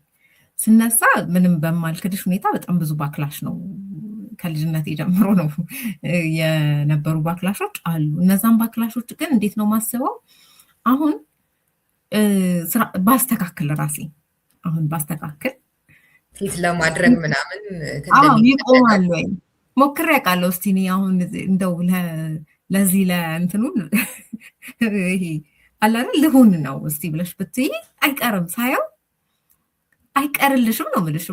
ዩር ዱምድ ኢፍ ዩ ዱ ዩር ዱምድ ኢፍ ዩ ዶንት ነው ምን በቃ አቃቂሩ አይቀርም።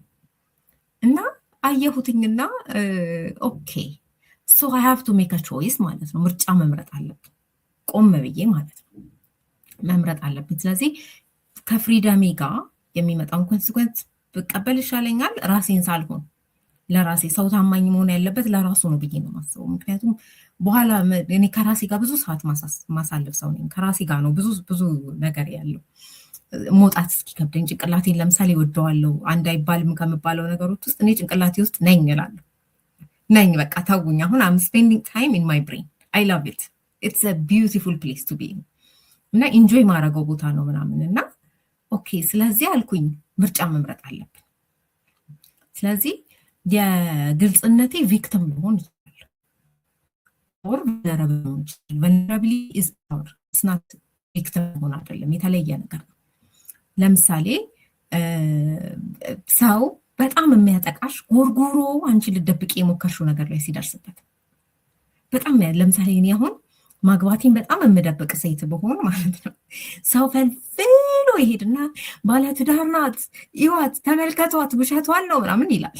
ገብቶሻል? we love እኔ ምን አይነት ቢሄቪየር እንደሆነ አላውቅም። ብቻ ይሄ ሰዎችን ኤክስፖዝ በማድረግ ስፔሻሊ ደግሞ ሪሰንትሊ ደግሞ ያለው እንትን ደግሞ ያስፈራኛል። ኦልሞስት ቢዝነሳቸው የሆኑ ሰዎች አሉ። ይሄ ሰዎች ለራሳቸው በጣም የወረደ ይቅርታ አቋራጥኩሽ ፌቡዬ ነገር ያላቸው ሰዎች ይመስሉኛል። ማለት ከራሳቸው ጋር ጸብ ውስጥ ያሉ ምክንያቱም ሌላውን በማዋረድ በተለይም ደግሞ እየተሳካለት ነው ብለው የሚያስቡትን ሰው የሚችልን ሰው ከሞራልም አንጻር ደግሞ ከፍታ ላይ ያለን ሰው እንደነሱ ወርዶ በቃ ይሄ ኢሞራላዊ በሆኑ ነገሮች ውስጥ ያልተጨማለቀን ሰው ማለት እነማን ነው የሚያጠቁት ስትይ የምታገኛቸው ነገሮች አሉ ማለት ነው። እኔ እንደዚህ ለይቻቸዋለሁ እና ወይ በእውቀት በጣም እንደዚህ ከፍ ያሉ ሰዎችን ወይ በሞራል ወይ ደግሞ በቃ የራሳቸውን ኑሮ እየኖሩ እንደምልሽ ይሄ እውቀትም በሞራልም ከፍ ያሉ ሰዎች ሆነው ግን ወጣ ያሉ አይነት ሰዎች ማለት ነው። ደግሞ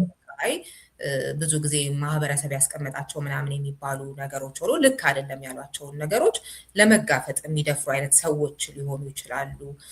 አረ በገንዘብ ሁሉ ወይ በጣም ሄደው ሊሆን ይችላል። የሆነ ብቻ በሆነ ነገር ተሳክቶላቸዋል ወይም የተሻለ ነገር ላይ ነው በተለይ ተብሎ የታሰቡ ሰዎችን የመተናኮል አይነት ነገር ያለው። ሌላው ቀርቶ በጣም አሳዛኝ የሆነ ህይወት ውስጥ ሰዎች ገብተው ተዋቶላቸው ምናምን በቃ አብራናችሁ ነን ምናምን ተብለው ወጥተው ሲስቁና ልብስ እንኳን ከለወጡ እነዛኑ ሰዎች አታክ ሲደረጉ ያለሁኝ እና የሆነ አይነት ችግር አለ ራሱ ጋር በቃ እንደዚህ አይነቱ ሰው ራሱ ጋር ብዬ ማስባለሁ። ግን ሰውየው ብቻም አይደለም ማህበረሰባችንንም ካየሽ እንደው መጠቅለል አልፈልግም። ሪዋርድ ያደርጋል ይህን ቢሄቪየር። ለምሳሌ በጣም ተመልካች አለው። ለምሳሌ ቁም ነገር የሚያወራ ሰው ምናምን ተመልካች የለም። ይሄ የአቴንሽን ኢኮኖሚ ልንለው እንችላለን። አቴንሽን አሁን የሚሸጥ የሚለወጥ ነገር ሆኗል። ቪው ማግኘት የሚሸጥ የሚለወጥ ነገር ሆኗል። ገንዘብ የሚወጣበት ነገር ሆኗል። ስፖንሰር የሚደረግ ነገር ሆኗል። በፊት ላይ አሁን ልታይ አትበይ ተብሎ ሪዋርድ የሚደረግ ነገር ራሱ አይደለም፣ ፓኒሸብል ሊሆን ይችላል። አሁን ላይ ያለው ትሬንድ ግን በባሌም በቦሌም ብለሽ ማለት ነው ባይ ሁክ ኦር ባይ ክሩክ ከታየሽ እና ያን ቪዚቢሊቲ እንትን ካልሽ ያ ቪዚቢሊቲ መሸጥ የሚችል ነገር ገንዘብ ነው። ሶ ዩ ሲ ፒፕል ዱ በጣም ኤክስቴንሲቭ ቲንግስ ላይክ አንኢማጂነብል ኤክስቴንሲቭ የሆኑ ነገሮችን ለእይታ ብለው ሲያደርጉ ታያለሽ፣ ሲሉ ታያለሽ፣ ሰዎችን ሲያዋርዱ ታያለሽ ምናምን እና ስለዚህ ያለው ምርጫ አሁን ጊዜው እንደዚህ ከሆነ ያለው ምርጫ ሁለት ነው ማለት ነው።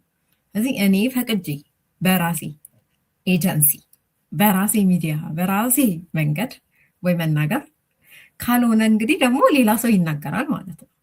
ሶ ሌላ ሰው ከተናገረ የደበቅኩት ነገር ቪክቲም ነው መሆነው ከደብቄ ከሆነ ማለት ነው። የዛ ነገር ተጠቂ ልትሆኝ ነው እና ወይኔ ሰው አወቀብኝ ምናምን ወደሚል ጭንቀት ልመጣ ነው። እኔ ደግሞ ምንም ሰው ስለኔ በሚያውቀው ነገር የምደነቀውም የምገረመውም ነገር የለም። እንዳልኩሽ ነው ብዙ ምህረት አለኝ ለራሴ። ሰው ነኝ የሚለውን ተቀብያለሁ። ልሳሳት እችላለሁ፣ ልዋረድ እችላለሁ። የተለየው ፍጥረት አይደለሁኝም። የሆኑ አይነት የቅሌት ታሪኮች ይኖሩኛል፣ የሆኑ አይነት ደግሞ የክብር ታሪኮች ይኖሩኛል። ሰው የሆነ የስኬት ብቻ መንገድ የለውም ወድቆ ተነስቶ ምናምን ነው። ሶ ኢትስ ኦኬ አይ ዊል ሃቭ ዶስ ቲንግስ እና አም ዊሊንግ እነሱን ነገሮች ሳያቸው ዋው በጣም ግን ማስቅ ሰው ነበርኩ ብዬ ከራሴ ጋር ለመሳቅ ወይም ደግሞ ፕሮግረስ ያደረኩት ነገር ካለ አያፍ ከመለውን ወይ ለማለት ዝግጁ ነኝ። ሶ ነገሮችን ሳረጋቸው ፍሪደምን መርጬ ፍሪደም ኢዝ ማይ ቾይስ። ለዛ ፍሪደም ደግሞ እንደምታየኝ እታገላለሁ። የሚነካብኝን ሰው አልወድም። በቃ በዛ በኩል እንደዚህ ሲሉኝ በቃ አትንኩኝ ምናምን ስል ታገኘኛለሽ። የሆነ ቦክስ ውስጥ ልከተት ሰው ስለዚህ ለነፃነት በጣም ቦታ አለኝ። ለዛ ይመስለኛል ይሄን የራይቲንግ ላይም ምንም ላይም ስሰስት የማታገኘኝ ታማኝነት ለራሴ ነው። አማይ ኦኬ ወደስ ነው የመጀመሪያው ጥያቄ። ከራሴ ጋር ነው የሚካሄደው።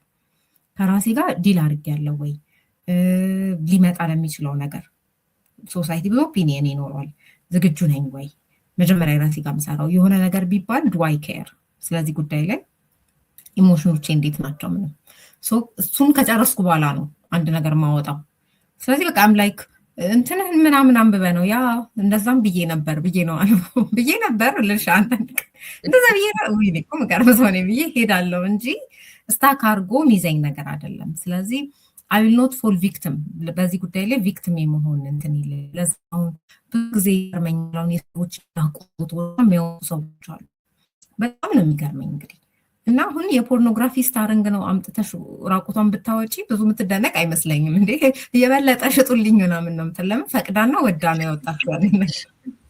ስለዚህ ቀድመሽ አንቺ በተናገርሽው ቨልነራብል በሆንሽበት ጉዳይ ሰው ማጥቃት ይቻላል ብዬ አይምሮዬ አያምንም። ሶ ኢትስ ኦኬ። አሁን እኔ ስለ ኢንተርቪዎች ማልክ ስላወራኋቸው ነገሮች ቀልድ ሲሰሩ ሰዎች ምናምን ያለው አብሬ ነው የምስቀው ያዝ እንጂ እንደ እንትን አልወስደውም እንደ ኔጌቲቭ ነገር ብዙ። ስለዚህ መርጫለሁ የሆነ ሰዓት ላይ አደኩበትና ልክ ከፍ ብዬ ሳየው ቀንበሩ መሸከም አልችለው ቀንበር የጭቆናን ቀንበር ነው። የነፃነት ቀንበር ይሻለኛል፣ ይቀላል፣ የራሴ ነው። በነፃነት ላይ ያለው ኃላፊነት የራሴ ነው። የጭቆና ግን በሌላ ሰው ነው የሚጫንብኝ። ስለዚህ በሌላ ሰው የሚጫንብኝን ቀንበር ከምሸከም የራሴ ነው ተሸክሜ ተቋቁሜ እኖራለሁ የሚል አቋም ነው ያለኝ። ስለዚህ በኋላ ላይ መርጫለሁ። ደስ ይላል በጣም። እንደው እዚህ ጋር አንዳንድ ነገሮች ደግሞ ዲዘርቭ ያደርጋሉ ወይስ እንደዚህ ብለሽ ታስቢያለሽ? በእርግጥ ከራስሽ አንጻር ነው እንደተናገርሽው፣ ግን ደግሞ መጀመሪያ አካባቢ ላይ ሁሉንም ነገር ሼር ማድረግ ሊሆን ይችላል። ንጹህ በሆነ አእምሮ የምታደርጊያቸው ነገሮች ይኖራሉ አይደለ?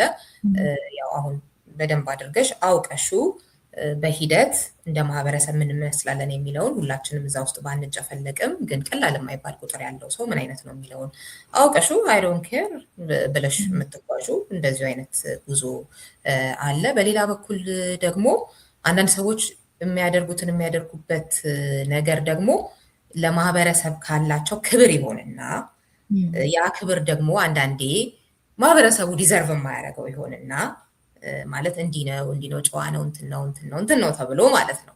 ከዛ ልክ ደግሞ ግን ሲታወቅ ሲጀመር የኔን እንዲህ ለማወቅ ዲዘርቭ አያደርግም አይነት ነገር ደግሞ ፍሬን መያዝ ደግሞ ልትጀምሪ ትችያለሽ። እና አንዳንዱን ነገር ደግሞ ለምን ያውቀዋል እንዳልኩ ራስሽን ባጋለጥሽበት ነገር ላይ ሰዎች ለማጥቃት ሲሞክሩ ያስቃል። ኦልሬዲ አንቺው የሰጠሻቸው ነገር። በሌላ በኩል ደግሞ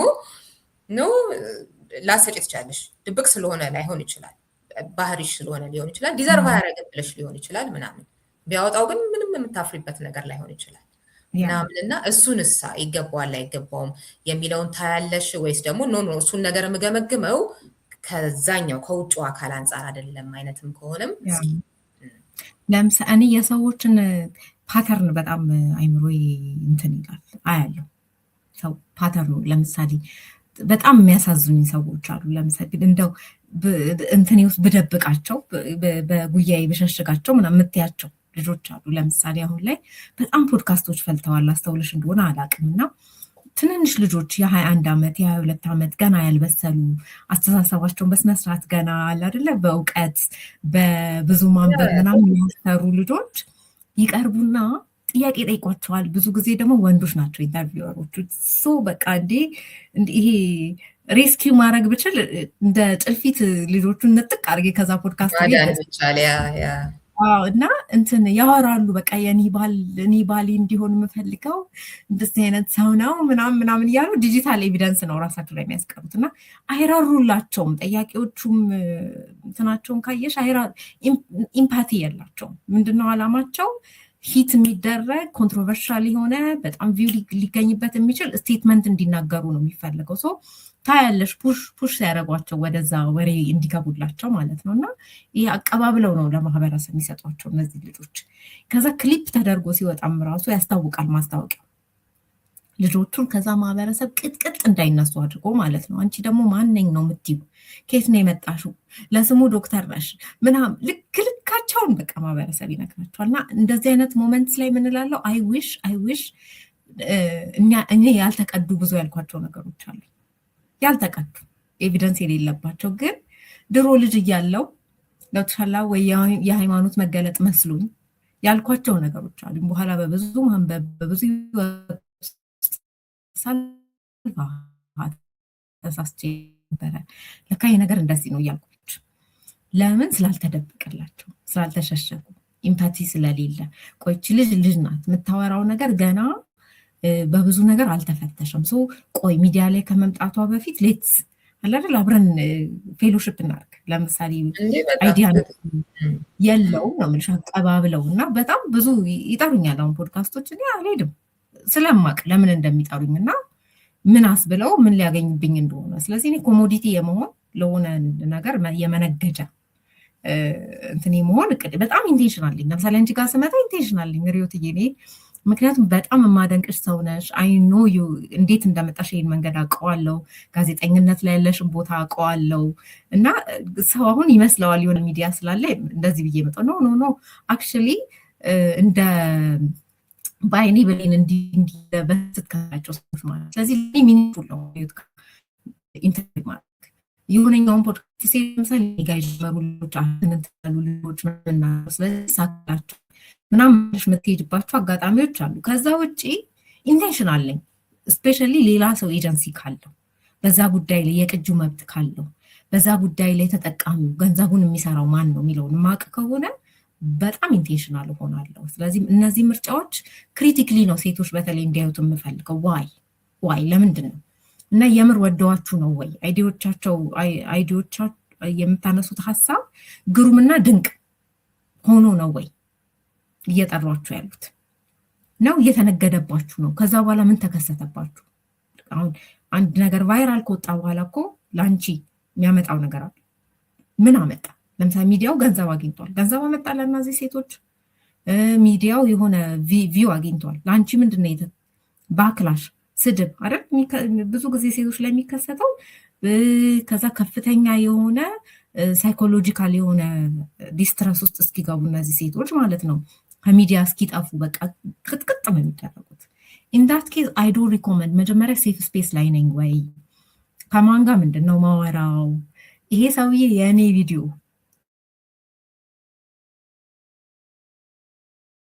ኤዲት እኮ ተደርጎ የሚቀርበው ለሰው አይደለ?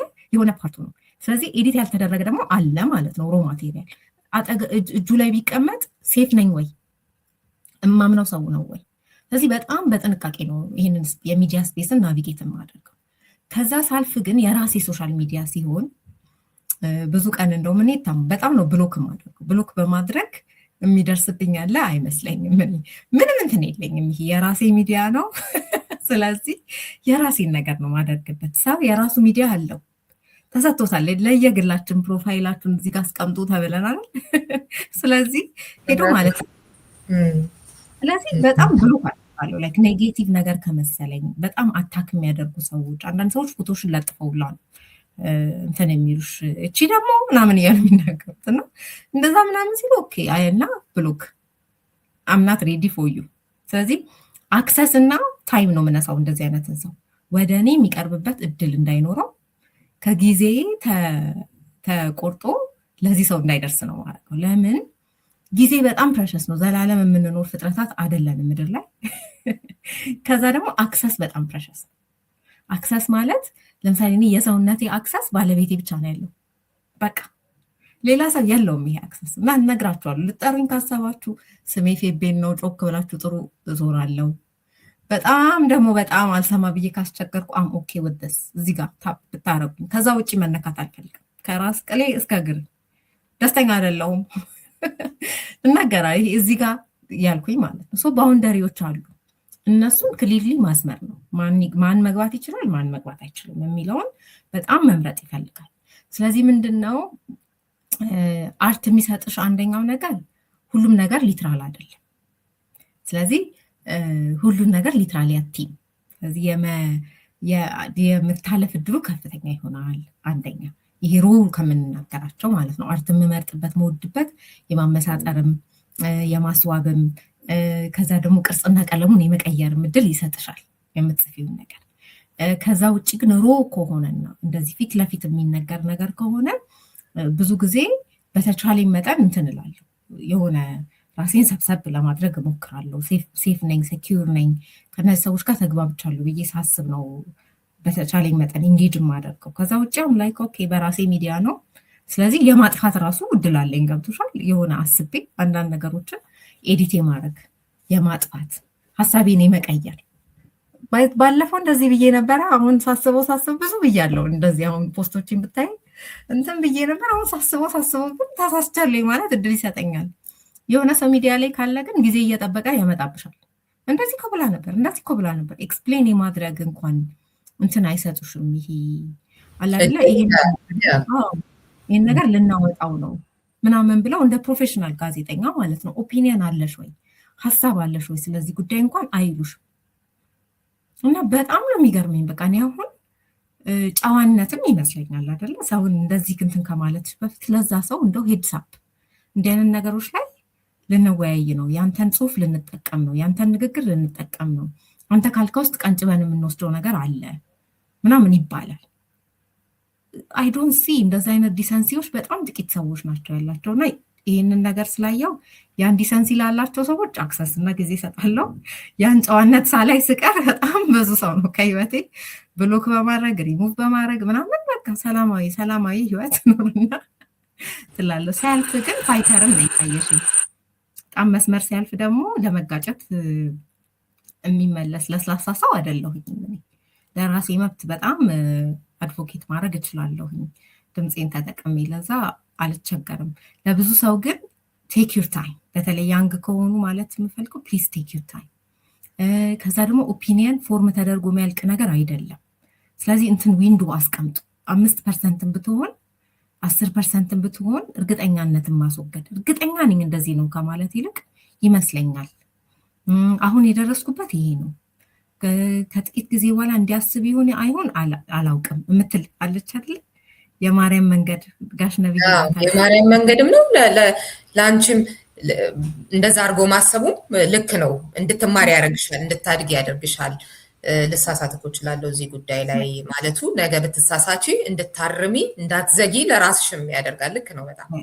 እሷን እቺ ትንሽ ቦታ ይላል ብንጣላ መታረቂያ በጣም እሷን ቦታ አስቀምጦ ማለፍ ጥሩ ነው። ይህ ድምድም ማድረግ እስከ ጥግ መለጠጥ አንድን ነገር አውቄዋለሁ ብሎ መጨረስ፣ በ4 ነጥብ መዝጋት አስፈሪ ነገሮች ናቸው።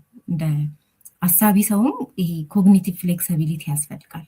ዛሬ ማስበውን ሀሳብ እኮ ነገ ላላስበው እችላለሁ፣ ትላንት ደግሞ አላሰብኩትም ነበር። ትላንት ያልኳቸው ዛሬ ማለላቸው ነገሮች አሉ። ስለዚህ ነገም ሌላ ነገር ሊሆን ይችላል ብሎ ለራስችን ክፍተት ስፔስ መስጠት ጥሩ ነው ብዬ አስባለሁ።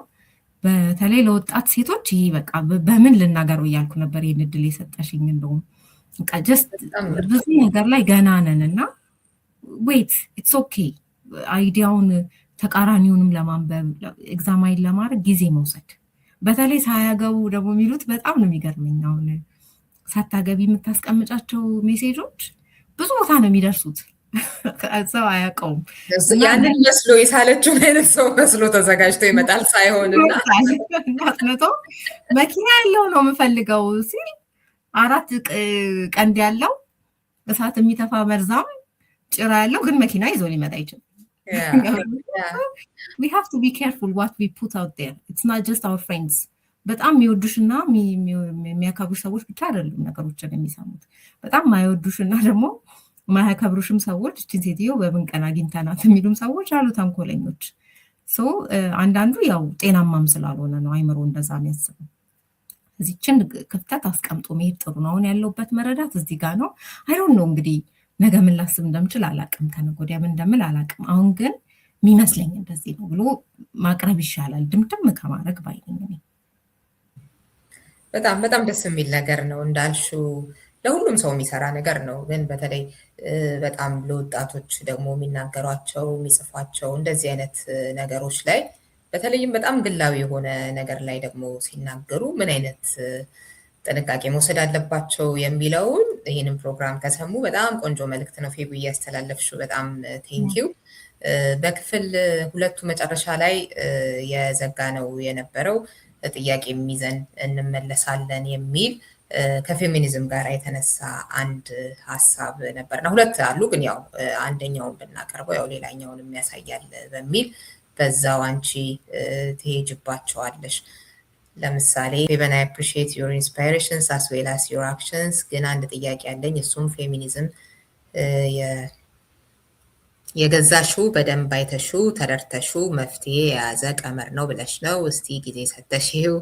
እኔ ግን ኖ ኢንዶርስ ፎር ፌሚኒዝም ነኝ የሚል ሀሳብ ሰጥተዋል። በዛው ምን ተባብለን ነበር ክፍል 2 መዝጊያ ላይ የፌሚኒዝም ጉዞሽ ምን እንደሚመስል ምን እየሰራሽ እንደሆነ በክፍል 3 እንመለሳለን ብለን ነበርና እስኪ አሁን እንግዲህ ይኸውልሽ አሁን ኦነስት የሆነው ነገር ይመጣል ማለት ነው። መጀመሪያ በውር ድንብር ነው ብለን በቃ ገብቶሻል። ኢንጀስቲስን በቃ ኢፍትሐዊነትን ከመጥላት የሚደርስን በደል ከመቃወም ምናምን ነው የምትነሹው። ስለዚህ ኢንትሪ ፖይንቶች ለየሰው ይለያያሉ። አንዳንድ ሰው ተጎድቶ ነው የምርም ባለፈውም ስታነሳ ነበር ሌጂትሜት ፖዚሽን ነው ይሄ ጉዳት ሌላም ሰው ላይ መድረስ የለበትም፣ እንዴት ይሄ ጉዳት እኔ ላይ ይደርሳል ከሚል ይነሳል። አንዳንድ ሰው ደግሞ አይቶት የማያውቀው ጭቆና ድንገት ዩኒቨርሲቲ ገጥሞት እንደኛ ማለት ነው እንዲህ አይነት ነገር አለ እንዲህ ልክ አይደለም ብሎ ይነሳል። አንዳንድ ሰው ደግሞ እንግዲህ አንብቦት አይደለም መጀመሪያውኑ ፕሪንሲፕሉን መርሁን ምናምን ያነብና ይሄ ነገር ይጠቅማል እንደ አይዲዮሎጂ በጣም መገዛትና መሸጥ ያለበት ነው ይላል። እዚህ የኔ መንገድ የነበረው እንደነገርኩሽ በቃ ከልጅነት ኢፍትሐዊነትን አልወድም። ከዛ እያደግኩ ስመጣ ደግሞ በሴትነት የሚደርሱብኝን ነገሮች የምርም በግልጽ ማየት ጀመርኩኝ። የሆኑ ቦታዎች ላይ ናቪጌት ማድረግ እስከማትቺ ድረስ። ለምሳሌ ማረሰውን ነገር ልንገርሽ። ፕራይማሪ ሆስፒታል ላይ ይቅርታ ኳሊቲ ኦፊሰር ነበርኩኝ እና ኳሊቲ ኦፊሰር ነሽ ማለት የሆስፒታል ጥራት ነው ኃላፊነት። የኳሊቲ ራውንዶች ይደረጋሉ፣ ኳሊቲ ቼክ እያደረግሽ ማለት ነው። እና ሁሉም ወንዶች ናቸው። ከዛን እየዞርኩኝ ኳሊቲ ራውንድ እያስደረግ ከኋላዬ እሰማቸዋለሁ። ስለ ቂጤ ነው የሚነጋገሩት እነዚህ ሰዎች እና በጣም በቃ ላይክ እንዴት አድርጌ እንደማስረዳሽ አላውቅም። የሚሰማሽ ስሜት ነው በጣም ዲፊከልት ነው የሚሆነው። ወርኪንግ ኢንቫይሮንመንት በጣም ከባድ ኢንቫይሮንመንት ይሆናል ማለት ነው። አንዳንድ ሰዎች ወንድ ብትሆኝ ማይሉሽን ነገሮች ሲሉሽ በድፍረት በጣም በድፍረት በማናለብኝነት ነው ልክ ነውም ብለው የሚደግፋቸው ሁላ አላቸው። ሄደሽ እንኳን ተካሰሽ እንኳን እንዳትይ ማለት ነው። በጣም ብዙ ፍትሃዊነቶች ይከሰታሉ። ስለዚህ እነዚህን ስታይ ኦኬ ይሄ ነገር የግል በደል ብቻ አይደለም። ከጥሩ አስተዳደግ ስለመጣው የተማርኩ ሴት በመሆን ዶክተር ነኝ ብዬ ዲግሪ ስለጫንኩ አይቀርልኝም ማለት ነው። የትኛውም ሴት የምታልፍበትን አይነት ጭቆና እዛ ካቴጎሪ ውስጥ ሴት የምትባለው ካቴጎሪ ውስጥ ስላለው አልፍበታለሁ የሚለው ሪያላይዜሽን ላይ ትገቢያለሽ። ስትገቢ ያው ስንመጣ መጀመሪያ ላይ የነበረው እንግዲህ በጣም ኬዮቲክ የቲክቶክ ኢንቫይሮንመንት ነበረ። ፌሚኒዝም ላይ በቃ እንደዚህ እንከራከራለን፣ እናወራለን፣ እናነባለን ምናምን ነው እንጂ ቅርጽ አልነበረውም ነበር። የዛሬ 5 ዓመት ምናምን አካባቢ የነበረን ዲስከሽኖች ወደኋላ ብታይ በቃ ዝም ብሎ ነው መጫወጫው። ከዛን እኔ ቆምኩኝና አሰብኩኝ እኔ ምን አይነት ሴት ነኝ የሚለውን ማለት ነው። ስለዚህ የእኔ ሮል የሆነ ነው ሊሆን የሚችለው፣ ከሁሉም ነገር ጋር ሊሆን አይችልም። አንድ ሮል ነው የሚኖረኝ። ስለዚህ እኔ የተማርኩ ሴት ነኝ፣ ማንበብና መጻፍ የምችል ሴት ነኝ። ይሄ ኢትዮጵያ ውስጥ ላለች ሴት ማለት ነው በጣም ሱፐር ፕሪቪሌጅ ተብሎ ሊወሰድ ከሚችል እድሎች መካከል ነው። ምክንያቱም በጣም ብዙ ሴቶች ናቸው የማይማሩት ኢትዮጵያ ውስጥ በተለይ ከፍተኛ ትምህርት። እሺ ከዛ ደግሞ አክሰስ ማግኘት ይሄ የመጽሐፍት የሚነበቡ ሪሰርቾች ምናምን አክሰስ ማግኘት በጣም ትልቅ እድል ነው። ብዙ ሰው ማያውቀው ግን በጣም ትልቅ እድል ብዙ ሰው የለውም ይሄ ኢትዮጵያ ውስጥ። ስለዚህ እኔ መፍጠር ያለብኝ ያንን ኖሌጅ ጋፕ ነው። ስለዚህ ለእህቶቼ እኔ ያነብና ያንን ኖሌጅ አስተላልፋለሁ። ዳስዋራም ጎይንግ ቱ ዱ ብዬ ወሰንኩ። በእኔ ዘመን ማድረግ የምችለው ለምን ፓትሪያርኪን እኔ የፈለገ ጡንቸኛ ብሆን ገብቶኛል። አሁን በዚች እንደው 80 ዓመት ነው በ80 ዓመት ገርስሽው እንደማላልፍ እርግጠኛ ነኝ። የተወሰነ እንደነገርኩሽ ነው። አያቴ ገፍታለች፣ እናቴ ገፍታለች፣ እኔ ገፋለሁ። ያኔ የት ጋር ልግፋ?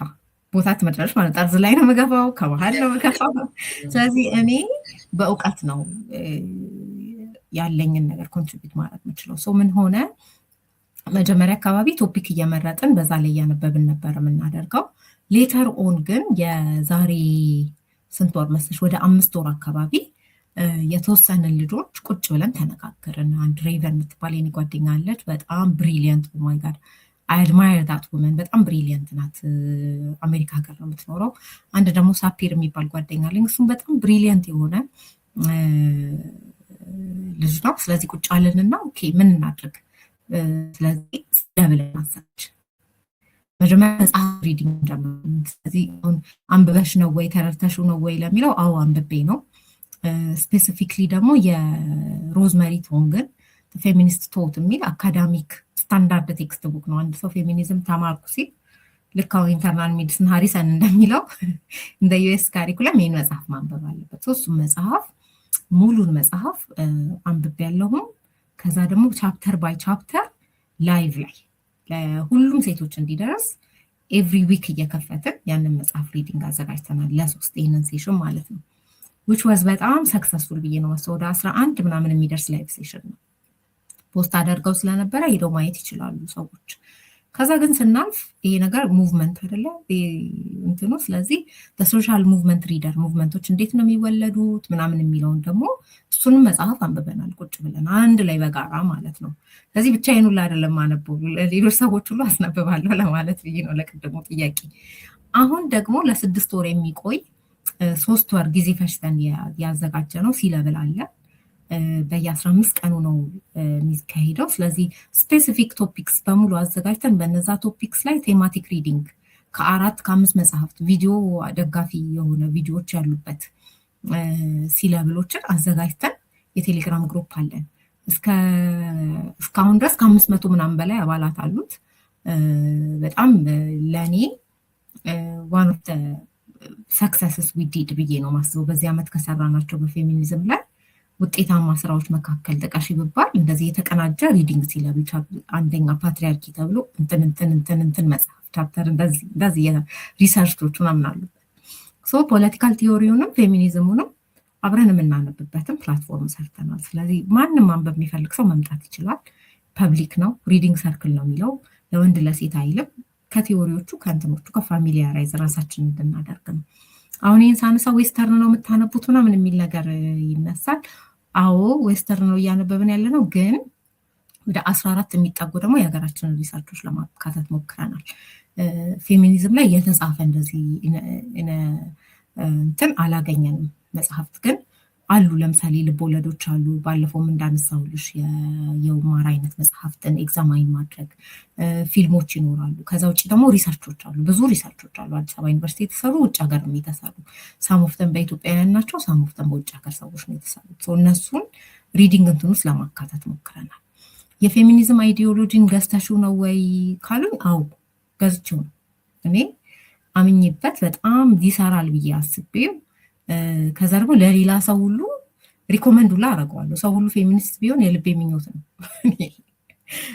እና ይሄ ማህበረሰባችን ወደፊት መሄድ ካለበት ከግማሽ በላይ የሆነውን የማህበረሰቡን ክፍል ወደ ጎን ትቶ አይደለም የሚሄደው። ስለዚህ የእነዚህ ሰዎች መብት ስፔሲፊክሊ የሴቶች መብት ትሩ ኦል ደ ሌየርስ ማለት ነው መሟላት አለበት ብዬ አስባለሁ። ያ ነው ፌሚኒዝም። ሌላ እንትን የለውም፣ ዴፊኒሽን የለውም።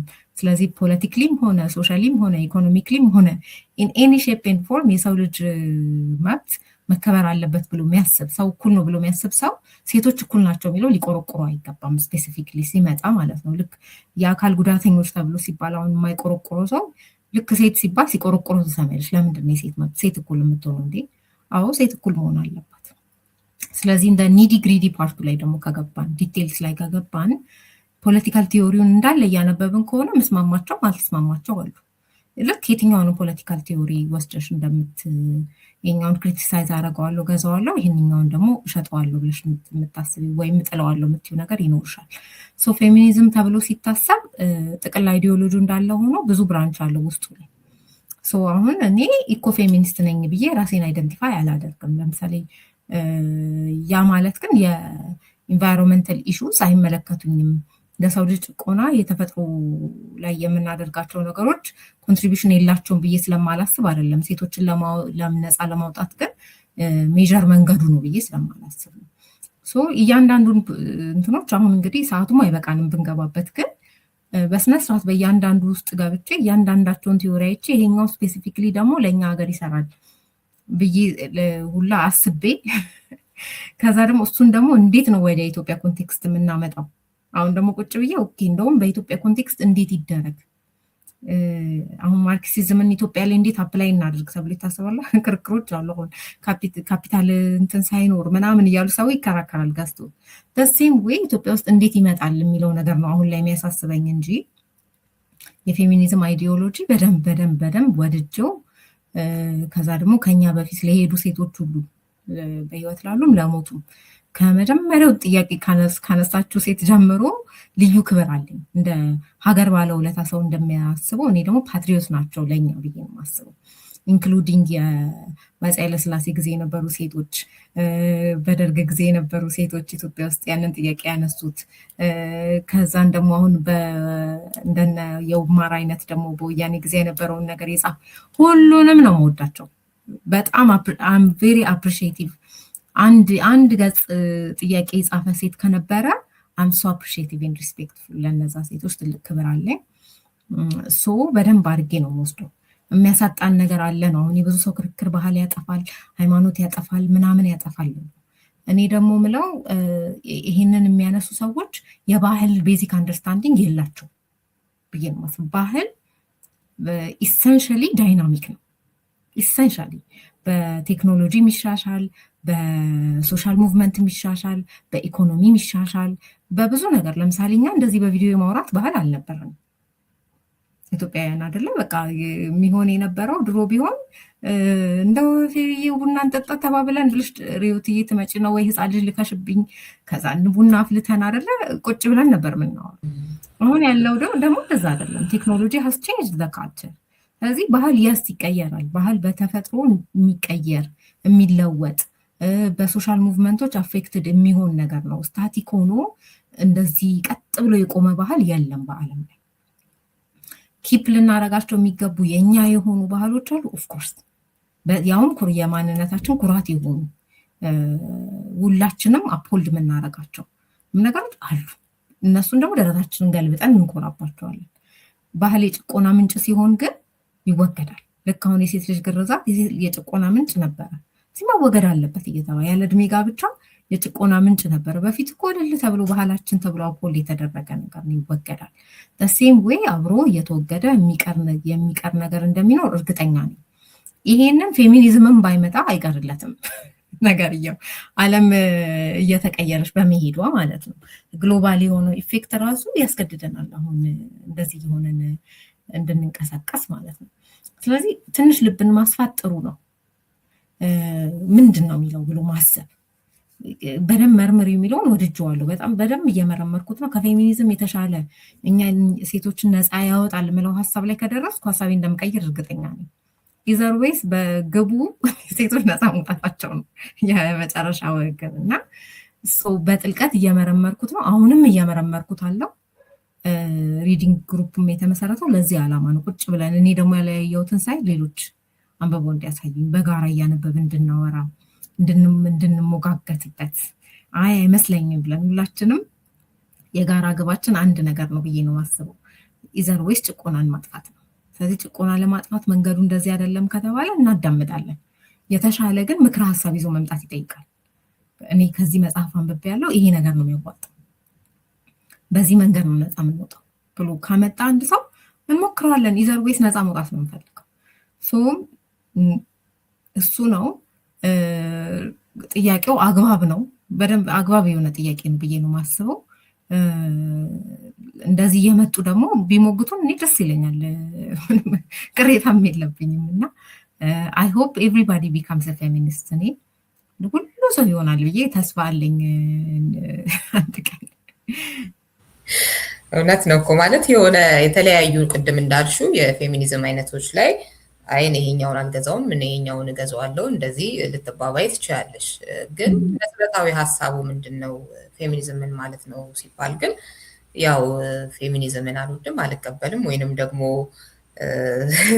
የሆነ አሉታዊ በሆነ ነገር ማየት ሴቶች እኩል እንዲሆኑ አልፈልግም ማለት እኮ ነው አይደል? የሆነ መሰረታዊ የሆነውን ነገር ካየ ነው ማለት ነው። ስለ አይነቶቹ አዎ መነጋገር እንችላለን። እንዴት ይላልኩሽ እኔ አሁን ራዲካል ፌሚኒስት ነኝ እላለሁ፣ ግን ራዲካል ፌሚኒዝም ውስጥ ገብተን ራዲካል ሊበሪታና ራዲካል ክላሲካል እንኳን ብንነጋገር እንለያያለን ሀሳባችን። ሶ ኢትስ ላይክ እንትን አካዳሚክ ኮንሴፕት መሆኑን ብዙ ሰው ይረሳዋል። እንደ ሃይማኖት ምናምን ነው የሚያስበው። የሆነ ሰው ተቀበለሽው ከዛን በቃ ሙጥኝ ብለሽ ምናምን ሳይሆን ነው። አይዲዮሎጂው ተነቦ መጣል የሚችል ነገር ነው፣ መቀበል የምትችሉ ነገር ነው። በአንዱ ውስጥ እቅፍ ውስጥ ነሽ ራሱ በደንብ ለክሪቲክስ ክፍት ነው። ይሄንኛውን ስፔሲፊክ ነገር አልቀበልም ማለት የሚያስችል ክፍተት ሩም አለ። ዋናው ነገር ግን ሳይፈሩን ኢንጌጅ ማድረግ ነው። የሆነን ነገር ለመጣልም ውስጡ ገብቶ ማየት ያስፈልጋል። ሶኒ ፌሚኒዝምን እንደዚህ የሚያስቡ ሰዎች እናንብብ ኑና አብረን በደንብ በጥልቀት እናንብብ። ምንጥለውን እንጥላለን፣ ምናነሳውን እናነሳለን። ስንጥልም ምክንያት እናቀርባለን፣ ስናነሳም ምክንያት እናቀርባለን። ለሀገራችን አይሆንም ስንል አትሊስት ምኑ ነው ማይሆነው፣ በምን ምክንያት ነው ማይሆነው የሚለውን ለወደፊቱ ሰው አስቀምጠን እንሄዳለን፣ ጽፈን ማለት ነው። ኔክስት ጀነሬሽን የሆነን ይሆን ብሎ እንዳያነሳው በዚህ ምክንያት እኛ ላይ እንደማይሰራ ተሞክሮ ተረጋግጧል ብሎ መሄድ እኮ አንድ ነገር ነው። የሌላን ሰው ልፋት ይቀንሳል። እዚህ ኢንቫይቲንግ ነኝ እኔ ኑ ነው ማይ እንትን ኑ ሌትስ ካም ኤንድ ሪድ። ከዛ በኋላ የሚመጣውን አብረን እናያለን። ያኔ አቆም በጣም ምክንያቱም በእውቀት ላይ የተደገፈ ውይይት ሲሆን እንዳልሹ የሚጣለውን ለመጣል የሚነሳውን ለመነሳትም ይመቻል። ትልቁ ነገር በቃ ዝግ አይደለንም፣ እንወያይ፣ እንከራከር ነው። የሆነ ነጥብ ለማስቆጠር ምናምን ያልሆነ አይነት ለማደግ ለመለወጥ መፍትሄ ሀሳብ ለማምጣት የሚደረጉ ውይይቶችና ክርክሮች የሆነ ሁልጊዜም ቢሆን ጥሩ ቦታ ላይ ነው የሚያስቀምጡት ብዬ አስባለሁ። እንግዲህ የሴቶች ነገር ሲነሳ አንድ ደግሞ ከፌቡ ግጥም ጋብዣችሁ እንመለሳለን። መጽሐፈ ቤርሳቤ የሚል ነው ማነብላችሁ። we need more የሴት መጽሐፎች ያስፈልጋሉ። ሴት የሚል ግጥም። መጽሐፈ ሳሙኤል መዝሙረ ዳዊትን አንደኛ ሁለተኛ መጽሐፈ ነገስትን ሁሉንም አንብቤ ከእግዚአብሔር ጋር ተጣላው ውስጡ ባላገኝ መጽሐፈ ቤርሳቤ። በዓመት መጀመሪያ ያውን በጸደይ ወር ከሰገነት ማዶ ከወንዝ የወረደች የገላዋን እድፍ ፈጽማ ያጠበች አንዲት ወጣት ቆንጆ ባሏን እያሰበች ከጦር ተመልሶ ያጣጣመው ድሉን ሴትነት ሸልማ ከርካታው ሰገነት ከስሜቱ ማማ ገነት አሳይታ ምድር ልትመልሰው ነበር የወጣችው የገላዋን ጉድፍ ፈጽማ ያጸዳችው። ከሰገነት ማዶ ከወንዙ ባሻገር ስራ የፈታ ንጉስ ሞት የፈረደበት ምስኪኑ ወታደር ወጥቶ አደር ከባለሟል አንዱን ወደ እርሷ ልኮ ነይ ውረጂ ቢላት እምቢ እንዳትለው እርሱኮ ንጉስ ነው። እርሱኮ ንጉስ ነው የፈጣሪ ታናሽ በእግዚአብሔር የተቀባ ያለምንም ሀፍረት ቤቱ ይዟት ገባ። ካልጋው አስጠግቶ ነውር አልባዋን ልብሷን ከአካሏ ቀዶ ሳያፍር ሲነካት በርኩሰት ምላሱ ጉንጯ ላይ ሲልሳት ያፈነችው እንባ የዋጠችው ክብሯ ምዕራፍ አልባ ታሪክ ቁጥር አልባ እውነታ የሴት ልጅ ህይወቷ። ባሏን አስጠርቶ ሀገር በወደደ ሀገር ባፈቀረ ወይን አጠጥቶ ሂድ ግባ ወቃት ሚስትን ድረስባት ብሎ ቢሸኘውም ያ ምስኪን ወታደር ቢለው ሀገር በንጉስ ዝም ብሎ በረንዳ አዳሪ የገዳዩ አፍቃሪ ሞቶ ያልቀበረችው ዋይ ሳትልለት ጸጉሯን ሳትላጭ ጥቁር ሳትለብስለት ከባለሟል አንዱን ወደ እርሷ ልኮ ነይ ውረጂ ቢላት እምቢ እንዳትለው እርሱኮ ንጉስ ነው የፈጣሪ ታናሽ በእግዚአብሔር የተቀባ ያለምንም ሀፍረት ቤቱ ይዟት ገባ። ደጋግሞ አውቋታል። ከዛ ወንዝ ወዲህ ንጹህነት ቀርቷል።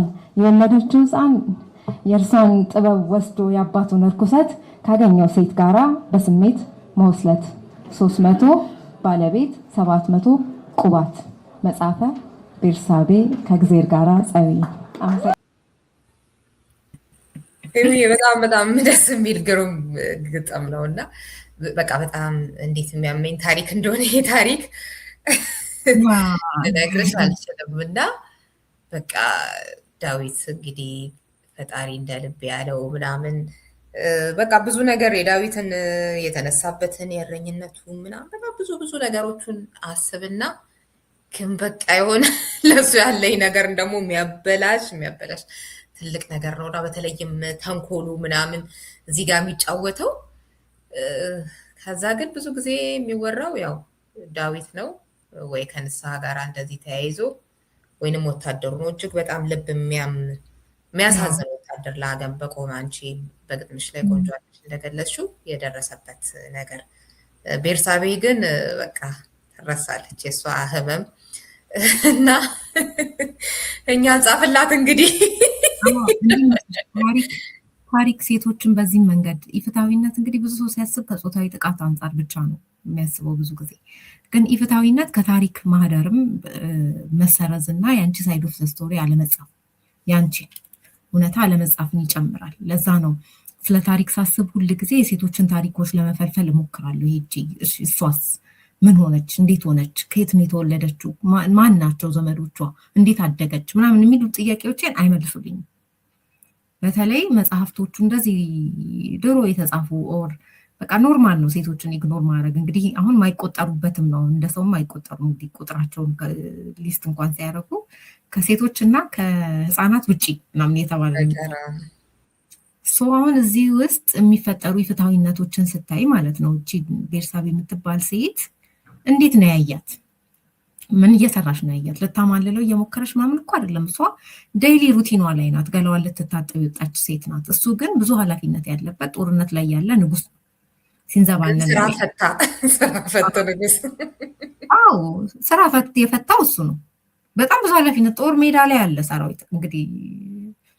ከዛ ታሪኩ እየቀጠለ ሲሄድ ሴትየዋ ምንም በቃ ማለት ወይ ባሏን ተነጥቃ ነይ ስትባል የልጅነት ባልሽ ጦር ሜዳ ሄዶ ካሁን ይሞታል አይሞትም እያልሽ የተጨነቅሽበት ያለውን ጭራሽ ተወስደሽ ደግሞ ንጉስ እንደፈለገ ሲያደርግሽ ሀዘን የላትም ወይ?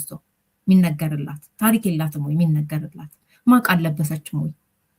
ባልሽ ሞቷል ሲባል እኮ ሰው ያዝናል አይደል እንዴ? የሆነ ንጉስ ስላገባሽ አይደለም ነገርየው የሚቀየረው። ንጉሱንስ ማግባት ትፈልግ ይሆን አይሆን የጠየቃት ሁላ የለም እኮ። ከዚህ ተወስዳ ከዛም የእሷ የልጇ ሀዘን ራሱ የለም። የመጀመሪያ ልጇን አርግዛ የሚገርምሽ በዳዊት ኃጢአት የእሷ ልጅ ነው የሚሞተው። አርግዛ የወለደችው ልጅ ይሞታል።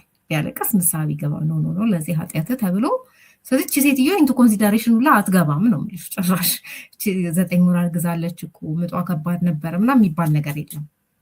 ኦኬ ከዛን የነብዩ ደግሞ አለ ዮናታን መጥቶ የሚያናገረው ዳዊት ፓርት እና በበግ ተመስለው ማለት ነው። ሴቶች በበግ ተመስለው እንደዚህ ያህል በግ የነበረው ነበረ እንደዚህ ያለው አለ እንትን ወሰደበት ምናምን እና ሲምቦሊዝሙ ራሱ ሴቶችን እንዴት እንደ ዕቃና እንደ ኦብጀክት የወንድ ንብረት እንደሚታዩ ይነግርሻል ምሳሌ።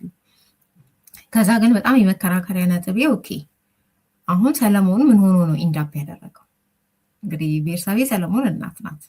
እዚህ ሰለሞንን የምናውቀው 1000 ሴቶች ጋር በመተኛት ነው። ከዛና በጥበብ ነው የሚታወቀው ይሄ ሰው ኦኬ። ስለዚህ ጥበቡን ከየት ነው የወረሰው ይሄ ሰው? ከየት አመጣ? እና የሚነግርሽ ነገር እንደ እግዚአብሔር ያንን ብሌሲንግ እንደሰጠው ነው የጥበብ ነው። እኔ አይ ዶንት ቲንክ ሶ ኢት ኬም ፍሮም ሂዝ ማዘር። ይህንን ሁሉ ነገር ዋይዝሊ ማለፍ በጣም የተለየ እንትን የሚጠይቅ ነው፣ ስኪል የሚጠይቅ ነው። ሰዎች ሴት በጣም ዋይዝ መሆን አለባት። ውስልትናው ከአባትየው ነው የመጣው ነው የኔ መከራከር። ከዳዊት ነው እንደምናየው በየሄደበት ሴቶችን አቢጊያ አትቀረው ምን አትቀረው ሰውየው እንደዚህ ነው እንግዲህ ሚስት የሚያደርገው። ስለዚህ መከራከሪያው ምንድነው? የአንድ ሺህ ቁባት ምናምን አይነቱ ጂን ከአባትየው ነው። the wisdom came from his mother, it must be from his mother። ይህን ሁሉ ነገር ይዛው ጥበብ ለመነ እግዚአብሔር ሰጠው። የሰጠው በእሷ በኩል ነው ብለን ፋይናሉ ነው አቀበዬ የሰለሞንን ጄኔቲክስ እንትን ለማለት ሞክራለሁ ፎርሙሌት ለማድረግ አዳራ ኦፌንድድ እንዳትሆን ጀስት የራሴ እንትን ነው የኔ አስተያየት ነው። እና መጽሐፍ ቅዱስ ላይ ብዙ ጊዜ ለማየት የምሞክረው ያንን ነው። እያንዳንዱ ሴት ሲጠቀስ ለምንድን ነው የሚጠቀሰው? ወይ እንደ አሳሳች ነው ወይ እንደ ሴተኛ አዳሪ ነው። በቃ ሴቶቹ የሚሰጣቸው ሮል ከ4 ሬንጅ ምናምን አይበልጥም። ሚስት፣ እናት፣ ሴተኛ አዳሪ እና ምንድን ነው ድንግል። ዶስ አር ዘ ፎር ዘ ቨርጅን ዘ ሆር ዘ ማዘር ኤንድ ዘ ዋይፍ። እና ብዙም የሙቪ ካራክተሮች ላይም ታያለሽ ለሴቶች የሚሰጡ ሮሎች ከዚህ ሬንጅ አያልፉም። እና ዋይ በቃ ማለት ለምንድን ነው የሴቶች ታሪኮች ቨርሳታይል በሆነ መንገድ? ይሄ ብቻ አይደለም እኛ። ስለዚህ እንደ ሰው የራሱ የሆነ ፍርቅርቆሽ አለው አይደል? የተለያየ አስፔክት አለው። እሱን ሲያስቀምጥሽ ስለዚህ ታሪካዊ ግፎች ይፈጸማሉ ማለት ታሪክ ሲተረክ፣ ታሪክ ሲዘገብ፣ ለልጅ ልጅ ሲተላለፍ ምናምን እንዲህ አይነት ኢፍትሐዊነቶች ይከሰታሉ። እነዚህን ኢፍትሐዊነቶች ለመፍታት ሄዶ መፈልፈል ይጠይቃል ማለት ነው። ለዛ ነው እኔ አሁን ብዙ ጊዜ ላለው ስለ አበባዮሽም ሳስብ እኔ አበባዮሽ ትራንስጀነሬሽናል ትራውማ ሶንግ ነው የምለው። ሴቶቹ ምን እያሉ ነው የሚለውን ስለማዳመጥ ነው። ቁጭ ብዬ ምን እያሉ ነው? ማን ሴት ነው እንደዚህ አይነት ነገር ለልጁ የሚያስተምረው? አለስ ትራውማሽ እንዲነገርልሽ ካልፈለግሽ፣ ህመምሽ እንዲነገርልሽ ካልፈለግሽ በቀር ቤት መስራት እንዳቃተሽ፣ ወዳጆችሽ እንዲሰበት ጉልቻ ተነስቶ እንደምትመቺ በቃ መከራ እኮ ነው። ኮከብ እየቆጠረች እንደምታድር ምናምን ማን ሴት ናት ግጥምና ዜማ ጽፋ የምታስቀምጠው? ስለዚህ አሁን ማዘርስ ሃቭ ቢን ቴሊንግ አስ እየነገሩ ነው ታሪካቸውን። የምንፈልግበት ቦታ ነው የተሳሳተው። ስለ እንትንም አነሳለሁ ሹሩሩ። አሁን እኔ ሹሩሩ በጣም ነው የሚረብሸኝ። ስበላም ማዝዬ፣ ስጠጣም ማዝዬ፣ ስፈጭም ማዝዬ። አንቀልባው አዲስ ነው ወረጅ ፌል ተላጠና ውረድ ማሙዬ። አዎ እና ስለዚህ they have been telling us ይሄ የዶሜስቲክ ሌበር ጀርባቸውን እንደላጠ ደጋግመው ነግረውናል። ረፍት እንዳጡ እንደተሰቃዩ፣ ያውም በሚያባብል ያውም ለመስማት በማይከብድ አንዳንድ ጊዜ እኮ ውረድ ውጣ ምናምን እያሉ የሚለው እኮ እንዲከብድሽ ይችላል። ለስላሳ በሆነ ድምፅ ለልጆቻቸው እያባበሉ እያጠቡ ይህንን ቀርጸው ነው ያስቀመጡት። ግን ቆም ብሎ ታሪኩን ሰምቶ እንዴት በሴቶች ላይ እኮ ግፍ ነው ይሄ we should help them። ለምንድን ነው ሁሌም የሚሸከሙት? ሲፈጩ የሚሸከሙት፣ ሲያዝሉ የሚሸከሙት የሚል ሰው አታገኝም። እና ወረዱልን እስኪሉ ልጆቻቸውን እንግዲህ ሰው የወለደውን ልጁን ወረድልኝ ጀርባ የተላጠ ማለት ከጀመረ ከዚህ በላይ በምን ቋንቋ መናገር ይችላል? ሶ we have to search። እየፈለግን ነው ታሪካችንን የምናገኘው ከዚህ ሁሉ መደባበቅ ውስጥ፣ ከዚህ ሁሉ ፍትሐዊነት ውስጥ፣ ከዚህ ሁሉ መረሳት ውስጥ። ታሪክ መርጦ ነው የሚረሳው። አይዝም መረሳት ውስጥ የሴት ታሪክ መፈልፈል አለበት። ዋንስ ዊ ጌት ዳት ዊ ዊል ሪች ጥያቄዎቻቸውን እናገኛለን፣ የድሎቻቸውን እናገኛለን፣ ደስታቸውን እናገኛለን፣ ሁሉንም ነገር እናገኛለን የራሳችንን ሴቶች። ስለዚህ እኔ እንደዛ ብዙ አብዛኛውን ሰዓቴን ይህን በመፈልፈል ነው ማሳልፈው። እውነቱን ንገሪኝ ካልሽኝ ምንድን ነበር ሲነግሩኝ የነበረው ታሪክ? ሶንግስ ምንድን ነበር የምንዘምረው? ሶንጎች ምንድን ነበሩ? ምሳሌ አነጋገሮች፣ ተረቶቹ፣ አያቶቻችን የሚያውሉልን ተረቶች ቁጭ ብሎ በደንብ ማሰላሰል፣ በደንብ ማሰብ፣ ከዛ የምር መመረርን ይጠይቃል። እና ይህን ታሪካዊ ኢፍትሐዊነት ለማሳየት ነው ይህንን ግጥም የሚጻፍኩት። የቤርሳቤ ነገር በጣም ነው የሚያንገበግበኝ።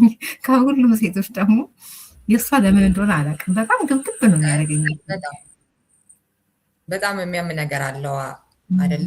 እንደገና የታየበትስ መንገድ ምን ይመስላል፣ ሲሰበክ የሚሰበክበትስ መንገድ የሚለው ደግሞ እሱም ሌላ ነገር ነው። ነቢዩ ናታን መጥቶ ራሱ ሲወቅሰው ደስ በሚል አይነት ሁኔታ ወደ ራሱ እንዲያ ያደርገዋል። ግን እዛ ጋር ቤርሳቤ ዋጋ የላትም። በቃ እንዳልሽው በጎች ነበሩት ምናምን እና በቃ አንድ ያለችው እንደሃው ግን አንድ ያለችው ሊወሰድበት ምናምን አይነት ነገር ሲባል አሁንም ከቤርሳቤ ባህል አንጻር ነው የሚታየው።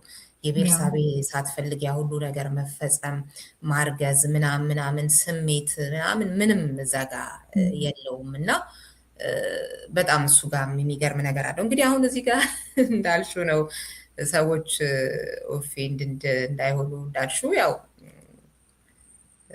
እንዲህ አይነት ነገሮች በጣም ኮንትሮቨርሻል ናቸው እንደምታውቂው፣ ችግር የሚያመጣሉ። ግን መነጋገር አለብን። እግዚአብሔር ራሱ አንድ ሰው ይህንን ምድር ፈጥሮ ሰዎችን እንደዚህ ፈጥሮ ብዙውን ነገር ለራሳችን ኃላፊነት የሰጠበትን መንገድ ራሱ ሲታሰብ እንደ አንድ አማኝ ማለት ነው። የማያምኑ ሰዎች አያምኑም፣ ግን ነፃነት ሰጥቷል እሱ እንኳን። እኛ ማንን ለእሱ ተቆረቆርን ብለን ሰዎች ላይ አምባገነን የምንሆነው ብዬ አስባለሁኝ። ማለት እንደዚህ አንዳንድ ጊዜ ሰዎች ለሃይማኖታቸው የቀኑ ለፈጣሪ የቀኑ መስሏቸው የሚፈጽሙት ልክ ያልሆኑ ነገሮች አሉና አያ አይደለም ያያችሁበት መንገድ ይሄ ነው፣ ግን ነገርየው እኮ እንዲህ ነው፣ እዚህ ጋር እንደዚህ የሚሳርጋችኋል አይነት ነገር ነው እንጂ መሆን ያለበት። ፈጣሪ ራሱ እኮ ሀሳቦች የሚንሸራሸሩ ፍቃድ ሰጥቷል። እንዲህ የተለያዩ ሰዎችን ፈጥሯል። አልጠየቅ የሚል የሆነ የሚደብቀው ነገር ያለው አይደለም ለኔ። እና እንግዲህ ሃይማኖተኛ ሰዎችም በዛ ኮንፊደንስ መሆን አለበት። እንዲህ አይነት ሀሳቦችን ሲነገር የሚያደምጡት ምላሽ የሚሰጡት መሆን አለበት ብዬ አስባለሁኝ። እና አንድ ጊዜም እንደዚሁ እንዳልኩሽ ነው እንግዲህ አጠቃላይ የፖለቲካው ነገር ሲፈታ ያው ይሄኛውም የሴቶችም ጉዳይ ይፈታል አይነት ሀሳብ አስቤ ተወት ያደረኩት ነገር ሆነ እንጂ እጅግ በጣም የሚስበኝ የሆነ ወቅት ላይ እናገርበትም እጽፍበትም የነበረ ነገር ነው። እንዲህ ፖለቲካ ውስጥ ኢንቮልቭ ማድረግ ከመጀመሪያም በፊት ማለት ነው የፌሚኒዝም ጉዳይ እና እንዲህ አይነት ነገሮችን ኤልዛቤት ካዲስታንተንና አንቺ በደንብ ታውቂዋለሽ ጓደኞቿ ለመለወጥ የሞከሩበትም ነገር አለ። ያ በእርግጥ እዛ ኤክስትሪም ድረስ ልክ ነውም ወይ የሚል ጥያቄ ማለኝ መወያየትን መነጋገርም እንችላለን። ግን ቢያንስ ጥያቄ ሊነሳበት የሚገባው ነገር ነው።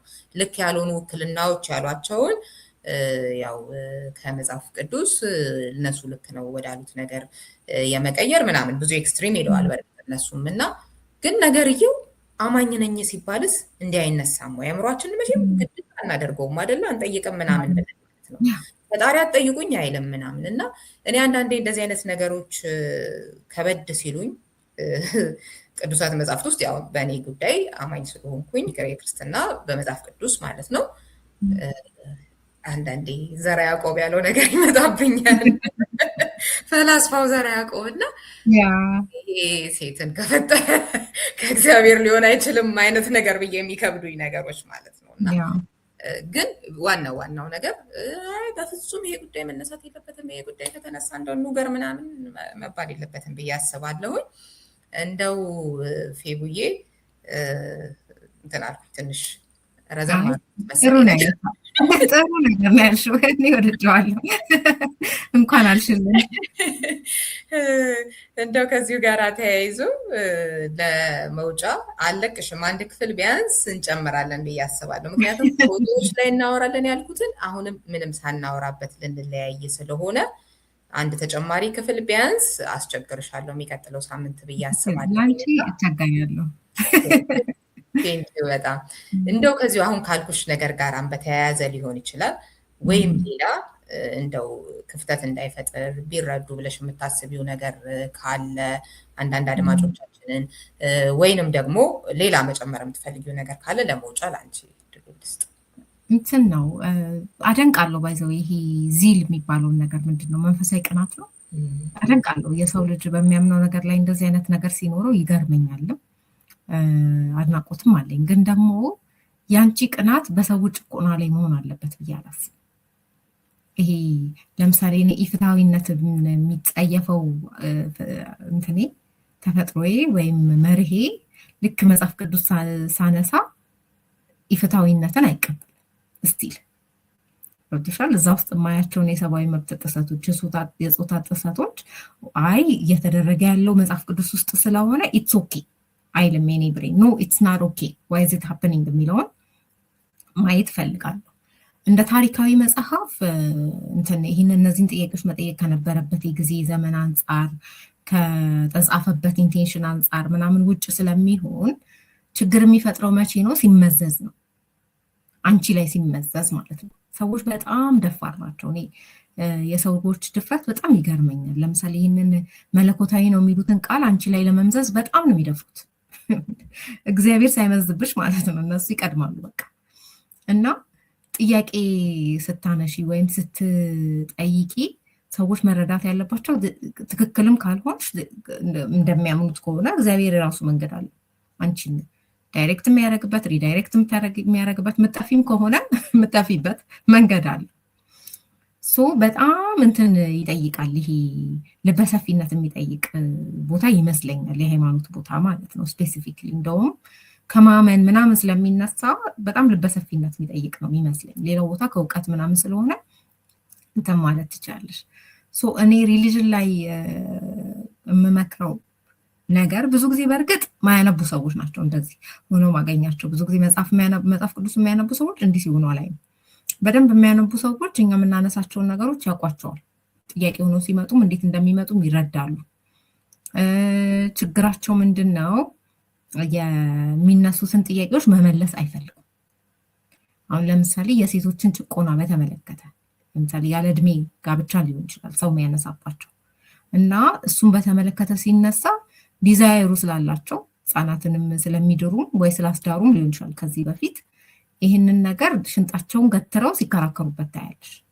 ለምን ወንጀል ነው ተብሎ ስፔሲፊክሊ ከወጣ እነሱም ይያዛሉ፣ ግብረ አበሮቻቸውም ይያዛሉ። እየሆነ ነው የሚመጣው፣ አደገኛ እየሆነ ነው የሚመጣው። ስለዚህ ሬዚስተንሱ ብዙ ጊዜ እንደዛ ነው የሚወስደው። there must be a problem እንጂ የሰው ልጅን ሰብአዊ መብት አንደርስታንድ ከሚያደርግ ሰው አንጻር ምንም ጥያቄ የሚያጠያይቅ ነገር ራሱ አይደለም። ሶ ሜቢ ቁጭ ብሎ ኦኬ ይሄ ነገር በዛ ጊዜ እንደዚህ ተጽፎ ነው፣ አሁን ላይ ምን እናድርግ? how can we make this place safe for women? እዚህ ቦታ አፒሊንግ እንዲሆን ሴቶች እንዲመጡና ጋባዥ እንዲሆን ምን እናድርግ? ሃይማኖትም ከሆነ ወይ እንዳይወጡብን ምን እናድርግ? ስለዚህ ምንድነው እነዚህ ሴቶች እየጠየቁ ያሉት የሚለውን ማዳመጥ ይፈልጋል። ምን አይነት ጥያቄ ነው እየተነሳ ያለው የሚለውን።